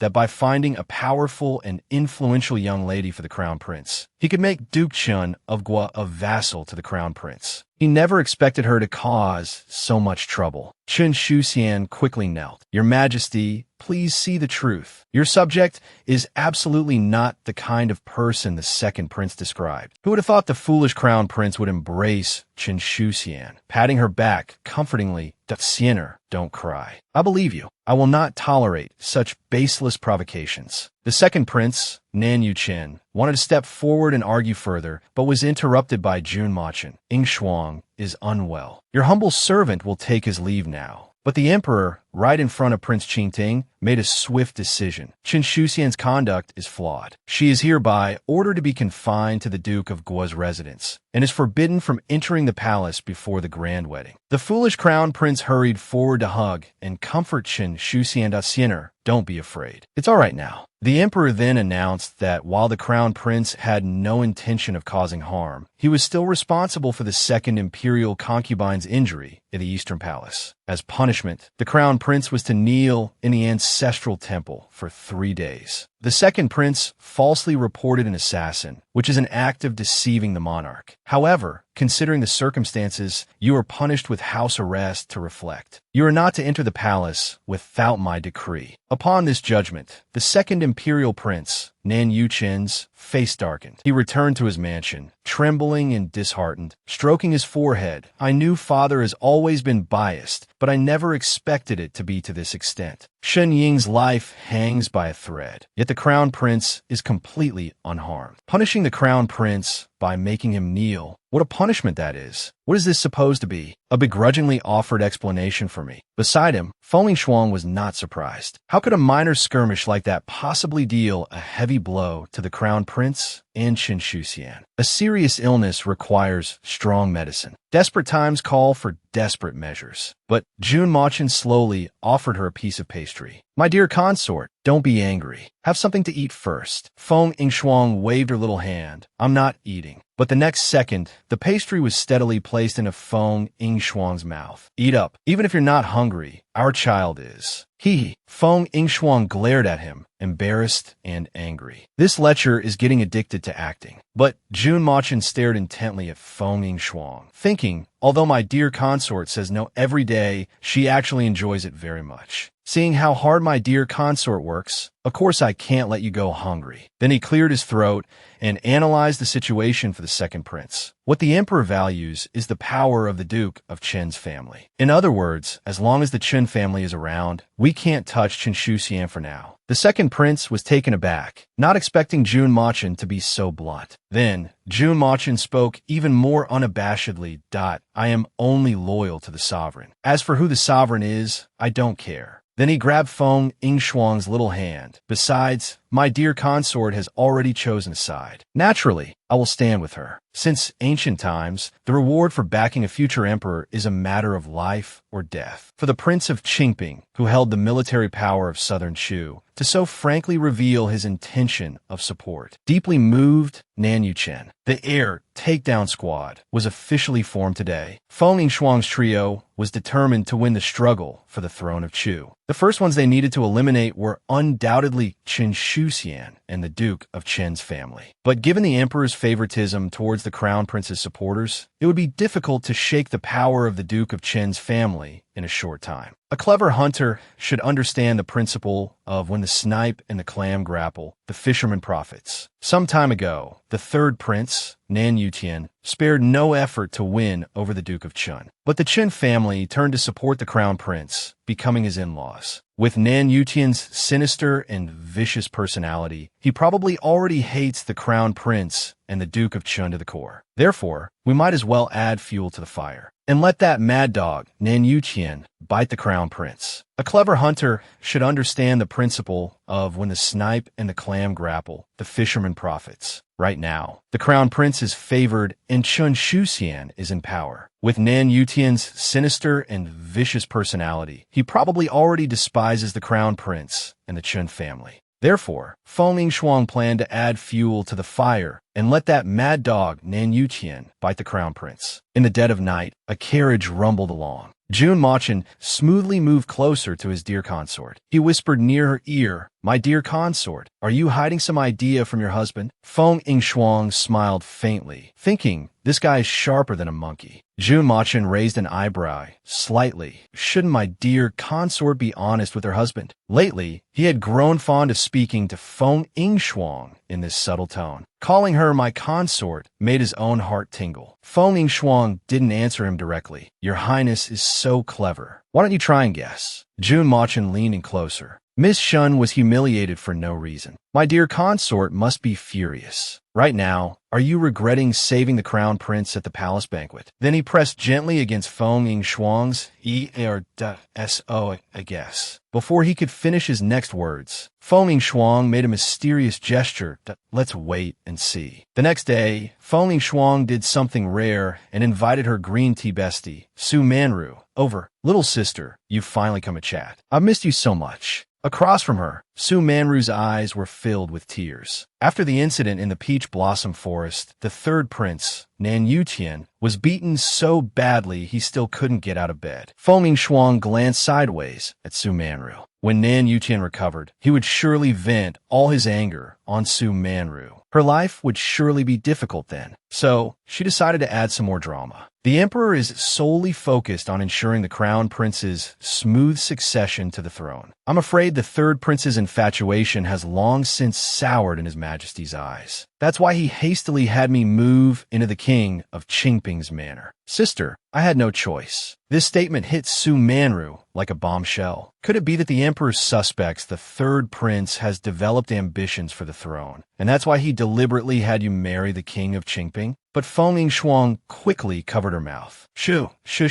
Be careful, walls have ears. Sister, why don't you understand yet? Everything the emperor does is to solidify the crown prince's position. Otherwise, I would have married the third prince long ago. Su Manru had a sudden realization. So that's how it is. Breaking up the marriage alliance between the third prince and the Feng family, and arranging the marriage between the crown prince and Chen Shuxian. It turns out the emperor had this planned all along. When the third prince wakes up, I must report this to him as soon as possible. Feng Yingshuang continued her pretense. The third prince and I are fated to have a connection in this life, but not to be together. As a woman, what choice do I have? Dear sister, from now on, I'll have to trouble you to take care of the third prince. Su Manru quickly agreed. Don't worry, sister. I will definitely serve the third prince well on your behalf. Then, after some small talk, she scurried back to pass on the information. After Su Manru left, Ruo Shui still looked puzzled. My lady, why do you still associate with that wicked woman? You must cut ties with her immediately. But Feng Yingshuang leisurely stroked her teacup. Don't be anxious. Take it slow. Whether the grand drama in the palace can continue all depends on this pawn and how she relays the message. Finally, after a few more days, Nan Yutian, who had been beaten black and blue, awoke from his injuries. The moment he saw Su Manru, he was filled with rage. It's all because of the terrible idea from a good-for-nothing like you. Get out of my sight. Su Manru quickly knelt to admit her mistake. I am at your highness's mercy, but I had to come today to tell your highness an important piece of news. The reason Feng Yingshuang couldn't marry you was under the emperor's instruction. His majesty was never willing to let you form a marriage alliance with the Feng family because he is solely focused on paving the way for the crown prince. Upon hearing this, Nan Yutian was deeply shocked. To emphasize her own importance, Su Manru continued to add fuel to the fire. Your Highness, there's something you don't know. A few days ago, the crown prince openly abducted Shening, intending to force himself upon her. As a result, he drove Shening to kill herself by running into a wall. Not only did the emperor not punish the crown prince, but he instead ordered the second prince to reflect on his actions in confinement. From this, it's clear that the emperor's favoritism for the crown prince knows no bounds. He is single-mindedly focused on clearing all obstacles for the crown prince's ascension. Consort Li also nodded in agreement. That's right. The emperor personally chose Chun Shuxian to be the crown princess, clearly intending for Duke Chun to support the crown prince. Covered in wounds, Nan Yuqian was seething with anger. What fine Duke Chun! He previously approached me with gifts to show his goodwill, and now he has switched his allegiance to the crown prince. He's truly a weed that sways with the wind. Consort Li couldn't help but realize. We could never find the real culprit who harmed Yutian. Could have been the emperor? Yutian is his son too. How could he be so cruel? Nan Yuqian looked up at the sky. We are all his biological sons. Between Nan Yuqian and myself, which of us isn't better than that useless crown prince? And yet, has his gaze ever once rested on me? Such favoritism, it's just too much. Since it has come to this, don't blame me for making a move. Today is a day of universal celebration for the Southern Chu dynasty. The crown prince, Nan Yuqing, is marrying the daughter of Duke Chun, Chun Shuxian. A 10-mile-long dowry procession, a phoenix coronet and embroidered robes, the deafening sound of gongs and drums fills the air. This was undoubtedly the most glorious moment of Chun Shuxian's life. She was about to become the most honored person in the world, firmly trampling Feng Yingshuang and all the other girls who had ever looked down on her under her feet. As the wedding ceremony was about to begin, everyone knelt in unison, shouting, "Long live the emperor! Long live the emperor!" From a bright yellow imperial palanquin, the current supreme ruler of southern Chu, Nan Huan, slowly descended. He was not alone, for in his hands, he held a memorial tablet. The owner of the memorial tablet was none other than the crown prince's birth mother, the late Empress Chu. The fact that her memorial tablet was being personally carried by the emperor, who then respectfully placed it on the altar in front, was astonishing. This meticulous gesture showed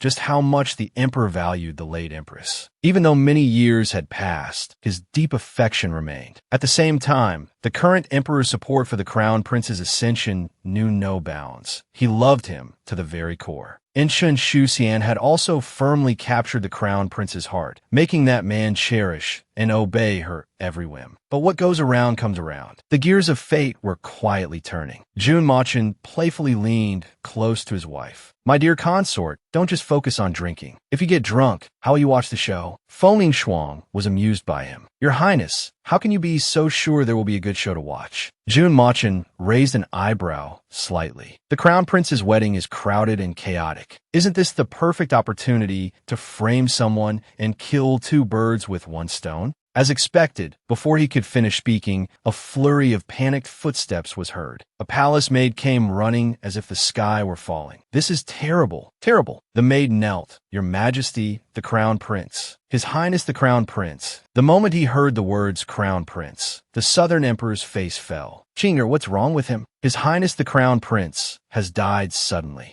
The Emperor slammed the table. He stood up frantically, wanting to see the Crown Prince. Everyone knew the Crown Prince was the late Empress's cherished son. The Emperor loved the Crown Prince more than his own life. Soon, a group of them rushed into the Eastern Palace. The bridal chamber, once so festive, was brightly lit. Yet, from within came sounds of weeping, a stark contrast to the atmosphere. When they entered, Chun Shuxian was curled up in a corner, trembling. She was still wearing her bright red wedding dress, her hair disheveled and her clothes in disarray. The front of her gown had been torn. When the emperor saw the crown prince, dead with a blue face and bleeding from his eyes, ears, nose, and mouth, he felt as if he'd been struck by lightning. He began to tremble uncontrollably. He staggered and almost fell. Nan Yuqian rushed forward to support the emperor, but was thrown aside. "Who is it? Who harmed my Qing? Tell me the real culprit, or we will have all 9 generations of your clans executed." All at once, the servants of the Eastern Palace fell to their knees. Some trembled, some begged for mercy, some babbled incoherently. But from her words, a complete picture could be pieced together. His Highness the Crown Prince was fine when he entered the bridal chamber. When the incident occurred, only the Crown Princess was inside. Did this not imply that the Crown Prince had been murdered by the Crown Princess? Seeing the Emperor's murderous glare, Chun Shuxian forgot her trembling and immediately began to kowtow desperately. "Your Majesty, please see the truth. The Crown Prince was my husband. A wife's duty is to her husband. How could I possibly murder my own husband on our wedding night?" Chun Shuxian never would have imagined that one moment she would be gloating and the next she would taste the bitterness of falling from heaven into hell. Regardless of whether she did it or not, her life was ruined. Even if the emperor didn't execute her, she would be branded a jinx who brought death upon her husband on their wedding night. The emperor's face darkened as he stared daggers at her. Silence. You were the only one present when the crown prince met his end. If not you, then who could it be? The one you loved before was never the crown prince. Then, suddenly and inexplicably, you had your father enter the palace to request this marriage. Was this not a premeditated conspiracy? The noble crown prince, dead on his wedding night from poisoned nuptial wine, bleeding from every orifice. But why is the crown princess, who drank from the same pot of wine, completely unharmed? Could it be that the crown princess took an antidote beforehand? Feng Yingshuang calmly raised her doubts. Chen Shuxian, both shocked and terrified, couldn't stop herself from retorting. Feng Yingshuang, don't you dare make such baseless accusations. But now, the emperor was unwilling to overlook a single clue. He immediately ordered the coroner to examine the nuptial wine set, only to discover that the pot was a yin-yang vessel. This type of pot is divided into two compartments, one for fine wine and one for poison. And the crown prince had drunk from the poison compartment. Hearing this, the southern emperor was royally enraged. Seize this wretched woman of the Qin clan and throw her in the dungeons. Torture her. Interrogate everyone in the Eastern Palace under torture until a confession is beaten out of them. Chen Shuxian wailed from the floor, Your Majesty, your subject is innocent. It was Feng Yingshuang who sowed discord. Please believe your subject, Your Majesty. The Southern Emperor didn't want to hear any more. He waved his hand in sorrow. All of you leave. We wish to be alone with Qin. In the Southern Emperor's heart, Nan Yuqing was his true son, irreplaceable. With Nan Yuqing gone, his heart was broken. Late that night, as Feng Yingshuang sat in the Prince of Li's carriage, Zhu Machin asked Feng Yingshuang gently, You and I both know who the real murderer is. My dear consort, why did you direct suspicion onto Chen Shuxian? Feng Yingshuang raised her gaze slightly. The crown prince deserved to die, and Chen Shuxian is not entirely innocent. Shening was deeply humiliated by those two. I must get justice for her. Jun Machin raised an eyebrow. For a friend, you let such a perfect opportunity slip by. Don't you find that a pity, my dear consort? Don't forget, we already have evidence of Nan Yutian secretly amassing troops. Combined with today's events, taking him down would have been effortless. Jun Machin had thought that the court of Southern Shu would lose two princes today, but Feng Yingshuang's expression grew serious. Shening is like a sister to me. I want her to see that those who humiliated her have paid the price. It also honors the bond we formed when our bridal sedans were switched. Besides, as a couple in name only, we shouldn't draw too much attention to ourselves. It's better to conserve our strength and watch as everyone turns on the Chun family now that they're vulnerable. As for Nan Yuqian, Your Highness should just wait patiently. He can't hold it together. Sooner or later, he will reveal his sinister ambitions. Sure enough, on the other side, Nan Yutian was anxiously discussing countermeasures with Consort Li. They were afraid their spy in the Eastern Palace would be exposed, and the Southern Emperor would discover they had poisoned the Crown Prince. But Consort Li was full of confidence that, don't worry, my son. Since Chen Shuxian has already taken the fall for us, let's find a way to solidify her guilt. Several days passed. Ever since the incident, Duke Chun Bo hadn't slept well for days and nights. He was consumed with anxiety every single day. He felt like a grasshopper after the autumn wind, desolate and doomed. His daughter had caused the crown prince's death, offending the royal family, who would have the power to oppose the emperor. Now, the only one he could count on was the third prince. After all, they had a cooperation agreement before, so he sent lavish gifts to Nan Yutian. Isn't there a saying that money makes the world go round? Besides, the third prince had promised that if the Chun family gave him their full support, he would ensure their future glory. Now that the crown prince was dead, this was a huge advantage for the third prince. He must be pleased, right?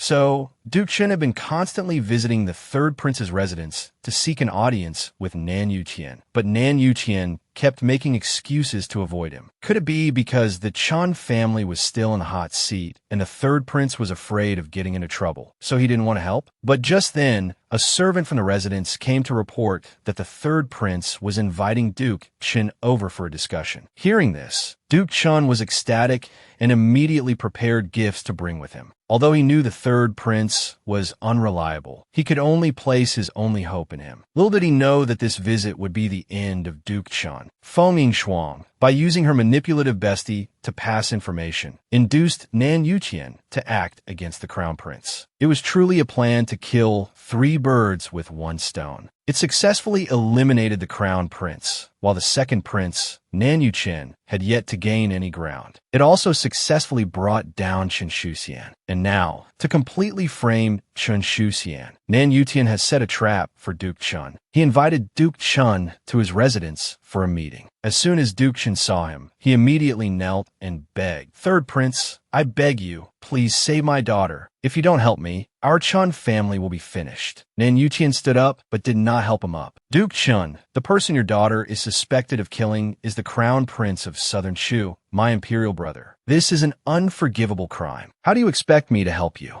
Duke Chun heard this and thought something was wrong. Didn't Nan Yuqian invite him over today because he had already figured out a way to help? Why would he say such a thing? But he still didn't dare to act rashly and continued to act subserviently. What's the use of explaining to him now that it wasn't Shu Xian who did it? Even if she wasn't the killer, she can't escape the blame for being a jinx to her husband. Could things get any worse than they are now? So he decided to go all in, believing that if he could convince the third prince of his unwavering loyalty, he would be willing to help. So Duke Chun crawled on his knees before him. "Third prince, everything our Chun family has done has been for you. The crown prince was mediocre and incompetent, yet he occupied the position of heir apparent for no reason. If he had ascended the throne, he would have achieved nothing. The entire Southern Shu dynasty might have been ruined in his hands. But you, third prince, are proficient in both literature and martial arts. In my opinion, you're the most suitable person to inherit the throne."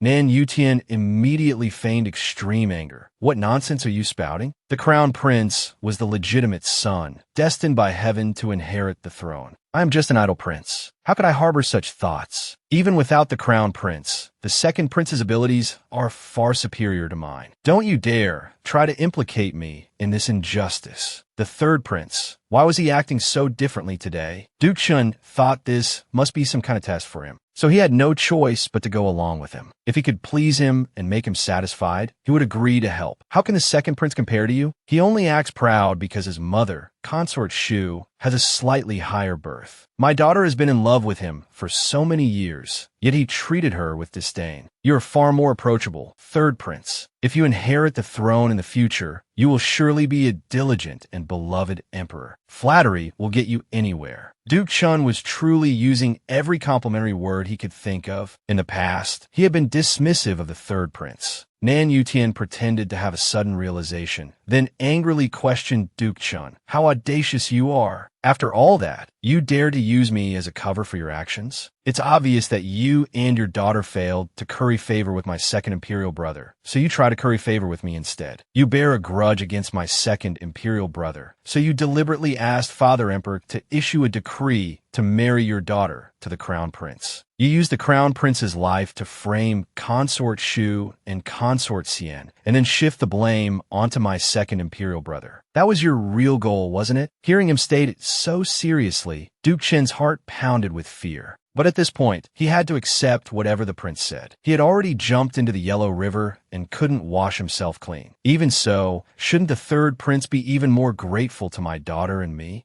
My daughter sacrificed herself for the greater good. If this plan had succeeded, the crown prince, the second prince, Consort Xian, Consort Shu, and all others involved would have been uprooted. All your obstacles would have been removed. Everything I, your subject, have done was for you, your highness. He was almost moved by his own words. He thought that now, the third prince would surely see his sincerity. After hearing the last sentence, a strange smile appeared on Nan Yuqian's face. Duke Chen's elation didn't even last a few seconds. Suddenly, an extremely cold voice came from behind the screen. "Audacious Duke Chun, how dare you murder the crown prince and disrupt the court? Your crime is unforgivable." The familiar voice stunned Duke Chun completely. He was so frightened he nearly lost his wits. He stared blankly as the figure in a bright yellow dragon robe walked out from behind the screen, his eyes filled with a look that could have cut him into 1,000 pieces. Nan Yuqian immediately bowed and saluted. "Father Emperor, your son has brought the murderer who poisoned my imperial brother to justice. Please see the truth, your majesty." Emperor Nan trembled with rage and kicked Duke Chen fiercely. "You deserve to die. I trusted you so much that I allowed your daughter to marry my only heir. But you conspired with your daughter to poison the crown prince. I will exterminate your 9 generations and ensure you die without a burial place." He angrily ordered his men to drag Duke Chen away. He returned to the palace immediately and ordered a search for evidence of Duke Chen's corruption, bribery, and factionalism. How dare Duke Chen kill the emperor's most beloved son? He would make the Chun family be destroyed in the most tragic and humiliating way. The crown prince was dead. He died on his wedding day with Chen Shuxian. A yin yang pot and Duke Chen's testimony convinced the emperor that Chen Shuxian was the one who poisoned the crown prince. He was also certain of their motive, because the second prince had fallen in love with Shen Ying, spurning Chen Shuxian's deep affection. This caused her love to turn to hate, leading her to poison the crown prince at all costs and frame the second prince to achieve her revenge. Nan Yuqian's plan had worked perfectly. He thought that Chen Shuxian's motive would also cause the second prince to fall from grace. Soon, an imperial edict was issued, listing the crimes of Duke Chun and his daughter: poisoning the crown prince, corruption, bribery, forming factions, disrupting the nation, and so on. In 3 days, everyone in Duke Chen's residence would be executed. Shening came to visit Feng Yingshuang, her eyes completely red. She was filled with gratitude for Feng Yingshuang's help. "If it weren't for you back then, I might have ended my own life with a white silk sash in that ruined temple on my wedding day. You saved me, let me dance at the palace banquet, and help me find my own happiness. When I was humiliated by the crown prince and Chen Shuxian, it was you again who avenged me. Yingshuang, you have been too good to me." Shening was overwhelmed with gratitude. In her heart, the humiliation from the crown prince and Chen Shuxian was an eternal wound. But Feng Yingshuang had effortlessly stirred up conflict among everyone and helped her get revenge. Feng Yingshuang gently comforted her. "Sister Shun, we were married on the same day. I said then that we sisters were fated. Although I saved you, you also helped me. Because of your help, I escaped the fate of marrying into the third prince's residence. And I also found the husband I was destined to be with." Shening dared not accept Feng Yingshuang's thanks. She only knew that without Feng Yingshuang, the Shun Ying of today would not exist. "But I heard that although Duke Chen has been sentenced to death, he keeps proclaiming his innocence. He keeps saying that the third prince is the real murderer of the crown prince, that the third prince has wild ambitions and wants to usurp the throne. But the emperor is already convinced that Duke Chun is the murderer and thinks he is just making baseless accusations, so he ignores him." It was under these circumstances that Feng Yingshuang quietly entered the prison cell where Duke Chun was being held. It was now the height of summer in July. The dark, underground prison was stuffy and hot, and mosquitoes, insects, rats, and ants appeared one after another. The air was thick with the earthy smell of straw, the metallic scent of blood left on the torture instruments, and a very pungent, foul stench of decay. It was the smell of rot and death, because every day, several corpses were dragged out of this prison. Feng Yingshuang looked at the scene before her, a complex expression flashing across her face. This was not the first time she had been to this prison. The familiar environment reminded her of everything she had experienced here in her past life. Back then, she had been framed by Nan Yuqian and Su Manru, accused of various crimes, stripped of her title as empress, and thrown into the death row to suffer all kinds of torture. Feng Yingshuang's gaze swept over the torture instruments in the cell. Every single one of them had been stained with her blood. The pain, worse than death, still made her shudder to think about. Continuing forward, there was a blood-stained chopping block with a large cleaver lying on it. Her once scarred, miserable, and helpless handmaiden, Ruoshui, had been held down by 2 guards. At the command of Nan Yuqian, dressed in his bright yellow dragon robe, the innocent and kind Ruoshui met her end under that cleaver. Later, on the execution ground, Nan Yuqian gave a cold wave of his hand, and the 72 members of the Feng household fell in an instant. Every one of them was Feng Yingshuang's closest kin. That was a truly heart-wrenching, bone-deep pain. Thinking of this, A chilling glint flashed in Feng Yngshuang's eyes. She was someone who had died with hatred and was reborn for revenge. At the moment of her death, she swore that even if she became a vengeful ghost, she would never forgive anyone who had harmed her or the Feng family. Everything that happened today, they brought upon themselves. As for Nan Yutian, just you wait. I will make sure you get the ending you deserve.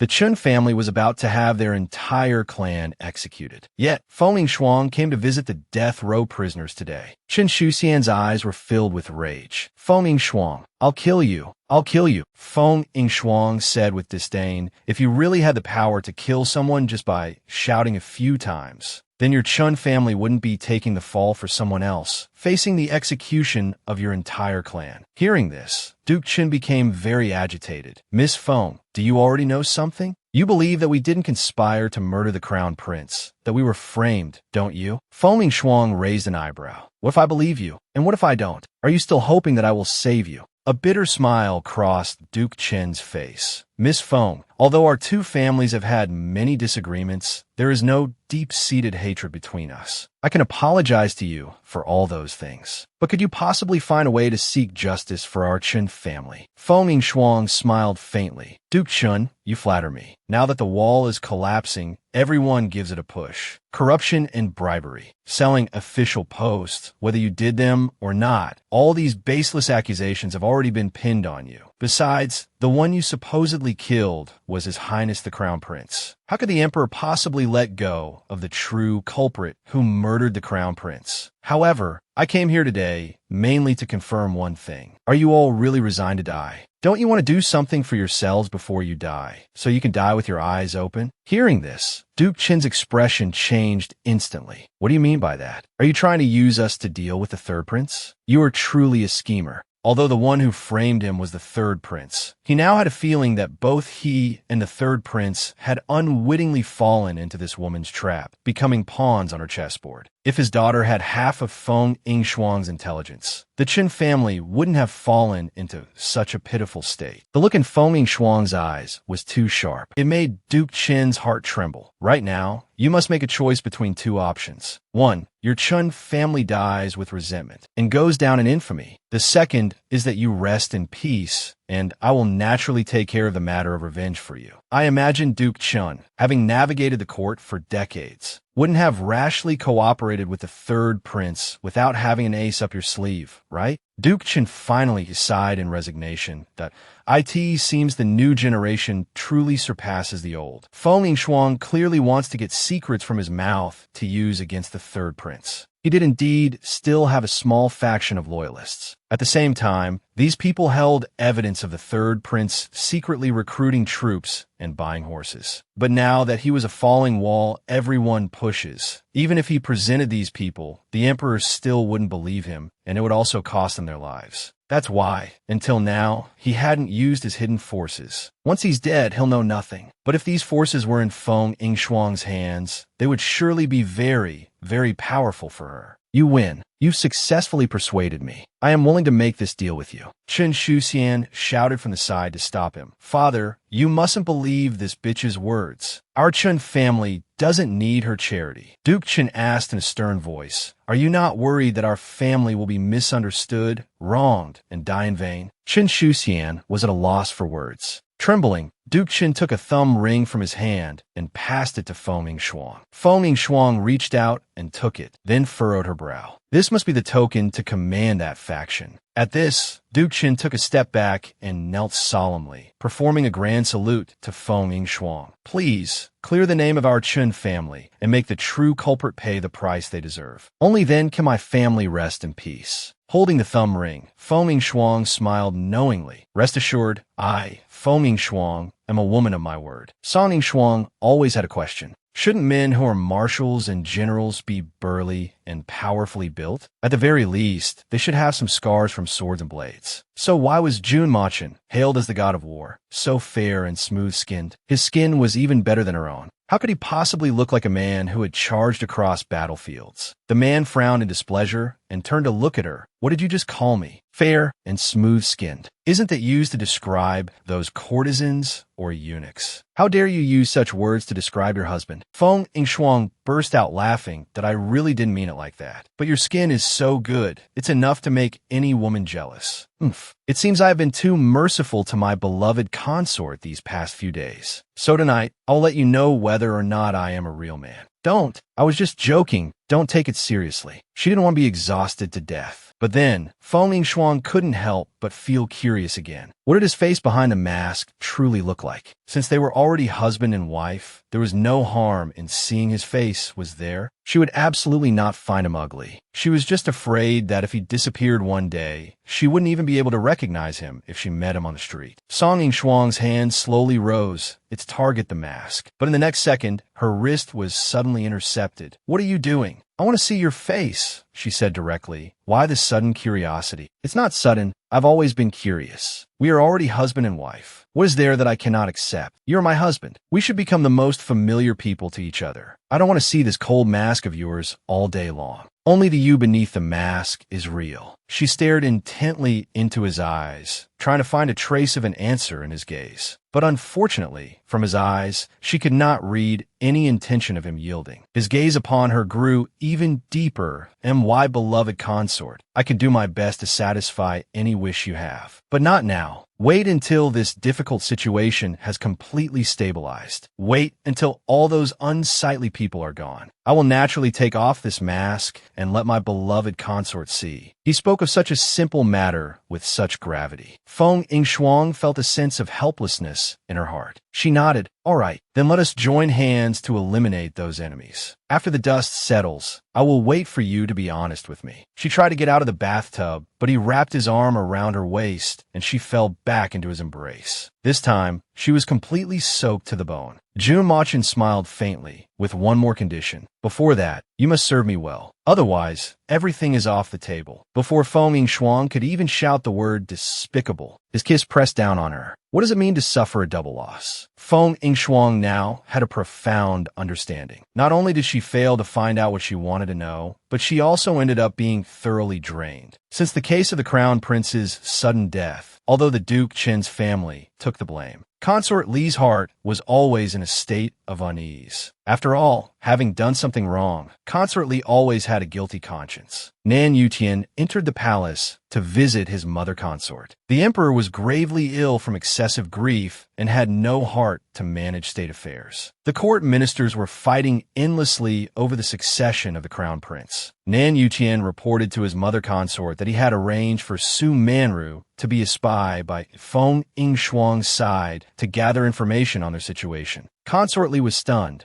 Su Manru? That woman who is more of a hindrance than a help? You still dare to use her? She has given us countless ideas before, but which one of them was successful? That time in the peach blossom forest, she almost cost you your life, Nan Yutian. Consort Li truly wished she could have Su Manru sliced into 1,000 pieces. Nan Yutian chuckled coldly. That woman truly doesn't know her place. Did she think that just because she was carrying my child, she could be fearless and flaunt her power in front of me? With her low and humble status, what right does she have to bear my child? So I had Wang Meiyuan directly force-feed her a pot of saffron. Now that she has ended up in such a miserable state, it will be easier to earn Feng Yingshuang's trust and gather more information. Consort Li pondered, you forced her to drink safflower. Shouldn't she hate us for it? Why would she still be willing to work for us? Nan Yutian was full of confidence. Mother consort, rest assured, that vain woman, Su Manru, has no choice but to turn to us. I have promised her the position of imperial consort. Do you think she could resist such a temptation? Hearing this, Consort Li felt it made sense, and hurriedly asked, has that foolish woman, Su Manru, managed to find out any useful information? Nan Yutian's expression darkened. Feng Yingshuang already knows that we are secretly amassing a private army. Consort Li was instantly petrified. What? That is a capital crime. How can Feng Yingshuang be so treacherous? If Feng Yingshuang knows, then King Qingping and the second prince must also know. The three of them are in this together. Nan Yutian gave a cold smile. Mother consort, do not be afraid. I wager that Feng Yingshuang has no concrete evidence. Otherwise, she would have already reported it to Father Emperor. I have already sent a carrier pigeon regarding the war situation in the states of Yin and Shao. Now, we just need to wait for the right moment for them to send troops to the border. At that time, King Xingping will have to return to the front lines to lead the army. No matter how capable he is, he cannot be in two places at once to deal with our affairs. If Father Emperor does not pass the throne to me, then I will take advantage of them fighting fiercely at the border to launch a coup. When that time comes, this southern Shu Empire will be ours. As Nan Yutian said these words, his eyes were filled with the light of desire and ambition. Consort Li was greatly satisfied with her son's grand ambitions. The emperor is barely hanging on. If he were to just pass away, it would be for the best. This current state of being half dead just drags things out, which is most disadvantageous to our cause. What if, right before he takes his last breath, he issues a decree to install the second prince as the crown prince? When that time comes, wouldn't we, mother and son, be placed in complete danger? What room would there be for a comeback? Nan Yuqian thought about it carefully. This matter indeed cannot be delayed any longer. I will go visit Father Emperor now and try to get some information from him. At a time like this, he should at least reveal something. He should be aware of his own condition. Can he really wait until after he has passed away for the entire southern Shu to fall into chaos? The southern Shu dynasty was about to welcome a new crown prince. By the time the third prince, Nan Yuqian, hurried to the emperor's chambers for a visit, the southern emperor was already breathing his last. From within the palace of heavenly purity came suppressed coughs of extreme pain. Consort Shu and Consort Xian stood guard by the bed, their eyes filled with heartache. Father Emperor, how is your health? Your son is so worried. I would rather fall ill in your place. The third prince, Nan Yutian, blurted out his false concern. Beside them, Consort Xian thought to herself, the emperor has been ill for so many days, yet I haven't seen Nan Yutian visit more than a few times. This is far too hypocritical. But the southern emperor's face no longer showed a sad expression. Instead, it carried a hint of a relieved smile, as if he was reminiscing about something truly beautiful that I will soon be reunited with them. Perhaps this is all fate. It turned out that the emperor was not afraid of death. On the contrary, he saw it as a form of release. Because the late empress and the crown prince were already dead, he was now eager to be reunited with them. Hearing these words, an extreme jealousy arose in Nan Yutian's heart. Yes, he was extremely jealous. Also being a prince, how could the southern emperor be so biased? In his eyes, there had only ever been the crown prince. When had he ever spared a glance for his son, Nan Yutian? In terms of affection, he lost to King Qingping. In terms of talent and appearance, he lost to the second prince. And that was fine. At least they were truly dragons among men. But the crown prince was nothing but a dull, ignorant fool, that he couldn't even surpass him. Nan Yutian felt an indescribable sense of frustration. Father Emperor, don't say such things. You still have me, your son, and second brother, fourth brother, and fifth brother, and younger sister Changlo. Father Emperor, can you bear to leave us? I'm proud to have a son like you. Right now, my body is failing. A country cannot be without a ruler for a single day. The matter of the heir must be considered. Nan Yutian's heart trembled. His heart was beating so fast with excitement, it could have jumped out of his chest. Father Emperor is praising me like this. Is he going to pass the throne to me?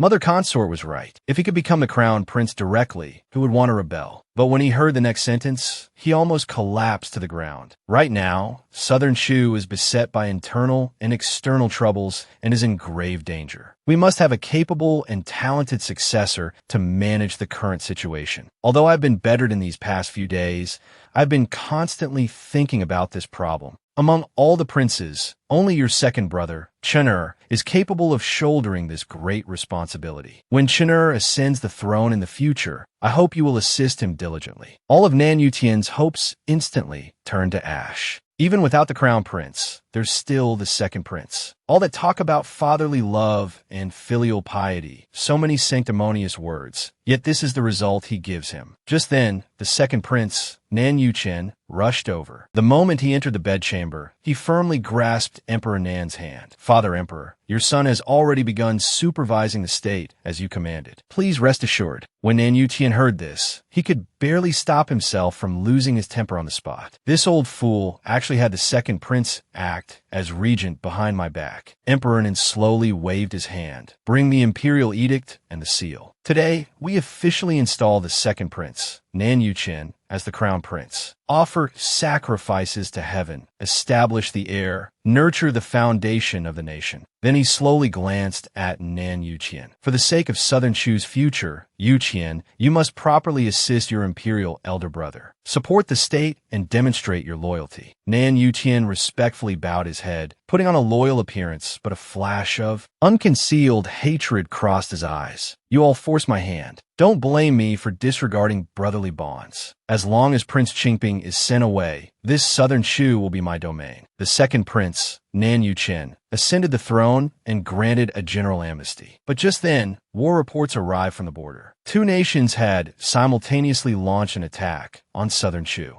Amidst the flames of war, Prince Qingping, who held military power in Southern Chu, donned his armor and went south to battle. For a time, panic spread through the court of Southern Chu. To add a touch of joyous atmosphere to the court, Nan Yuqian decided to hold Shun Ying's grand investiture ceremony with extra pomp. And so, on this day under a clear sky, Shun Ying, dressed in a dignified, elegant, and magnificent phoenix robe, slowly walked out from Weiyang Palace to accept the obeisance of the high ministers. But at that moment, a guard, stained with blood, stumbled in from outside the hall. Your Majesty, the third prince is fighting his way in with his men. What? Everyone was plunged into extreme shock. Could it be that the third prince, Nan Yuqian, was staging a rebellion to seize the throne? This was all happening too suddenly, with absolutely no warning. The ministers were clearly unable to process it. Song Yingshuang hid behind the screen next to the dragon throne, watching everything coldly. She had been waiting for this exact opportune moment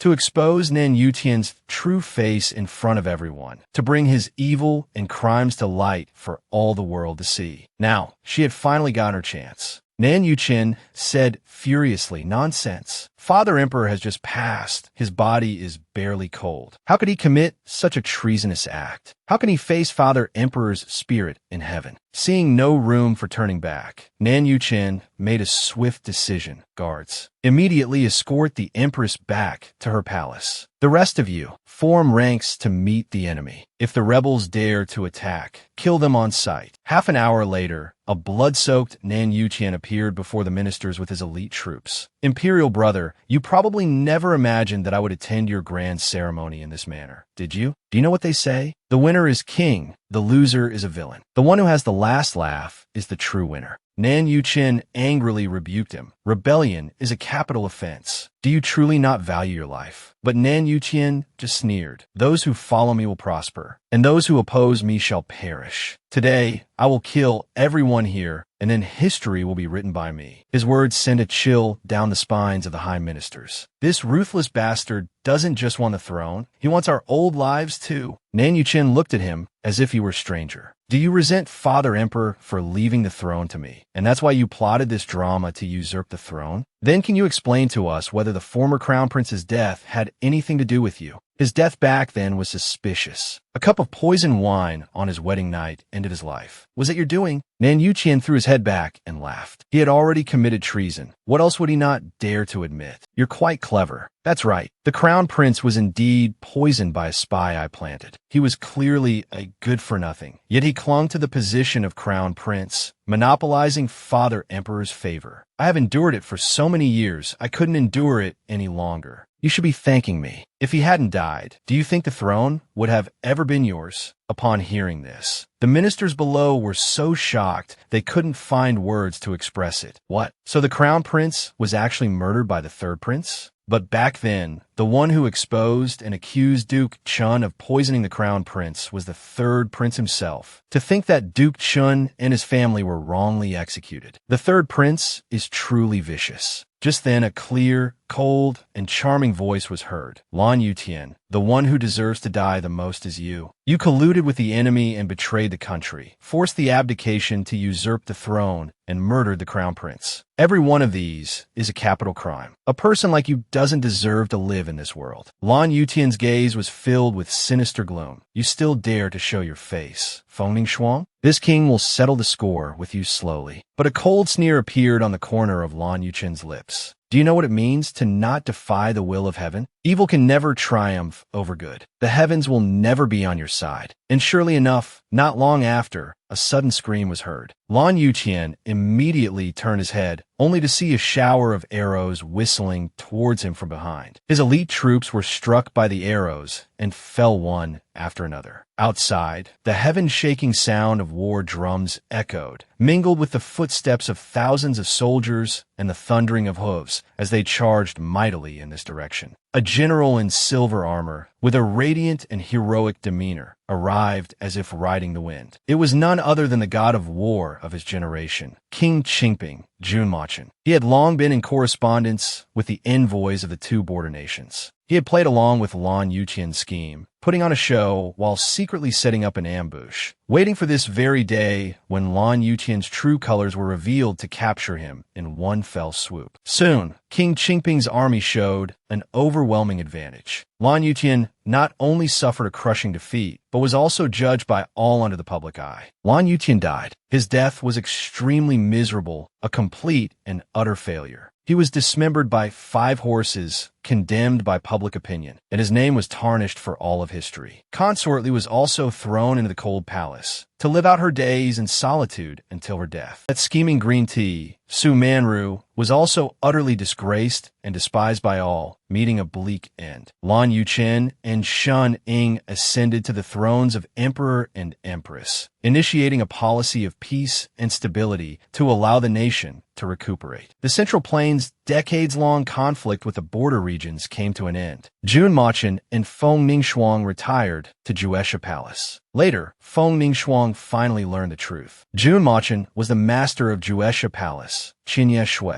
the very same person from the crisis in the peach blossom forest. The man who had worked hard all night to cure Feng Ningxuang of the deadly lotus umbrella poison. And the reason the male lead was so fond of the female lead was that he was the reincarnation of a deity, while Feng Ningxuang possessed the fate of a phoenix. Thus, the two cherished one another. They felt like old friends from their very first meeting. Later, through their blissful and hard-working life together, the two had a chubby baby boy and named him Xiaoer. The main couple returned home, hand in hand, and lived a sweet and happy life together. And so, the story of Feng Ningxuang and Junmachin comes to an end. The updates were a bit slow during this period due to issues with source material. I hope you all won't hold it against me. The next comic is a story about a girl who makes a comeback, earns a fortune, and becomes a rich woman. CC will continue to bring everyone joy, sending you a screen full of flowers, wishing you all happiness every day.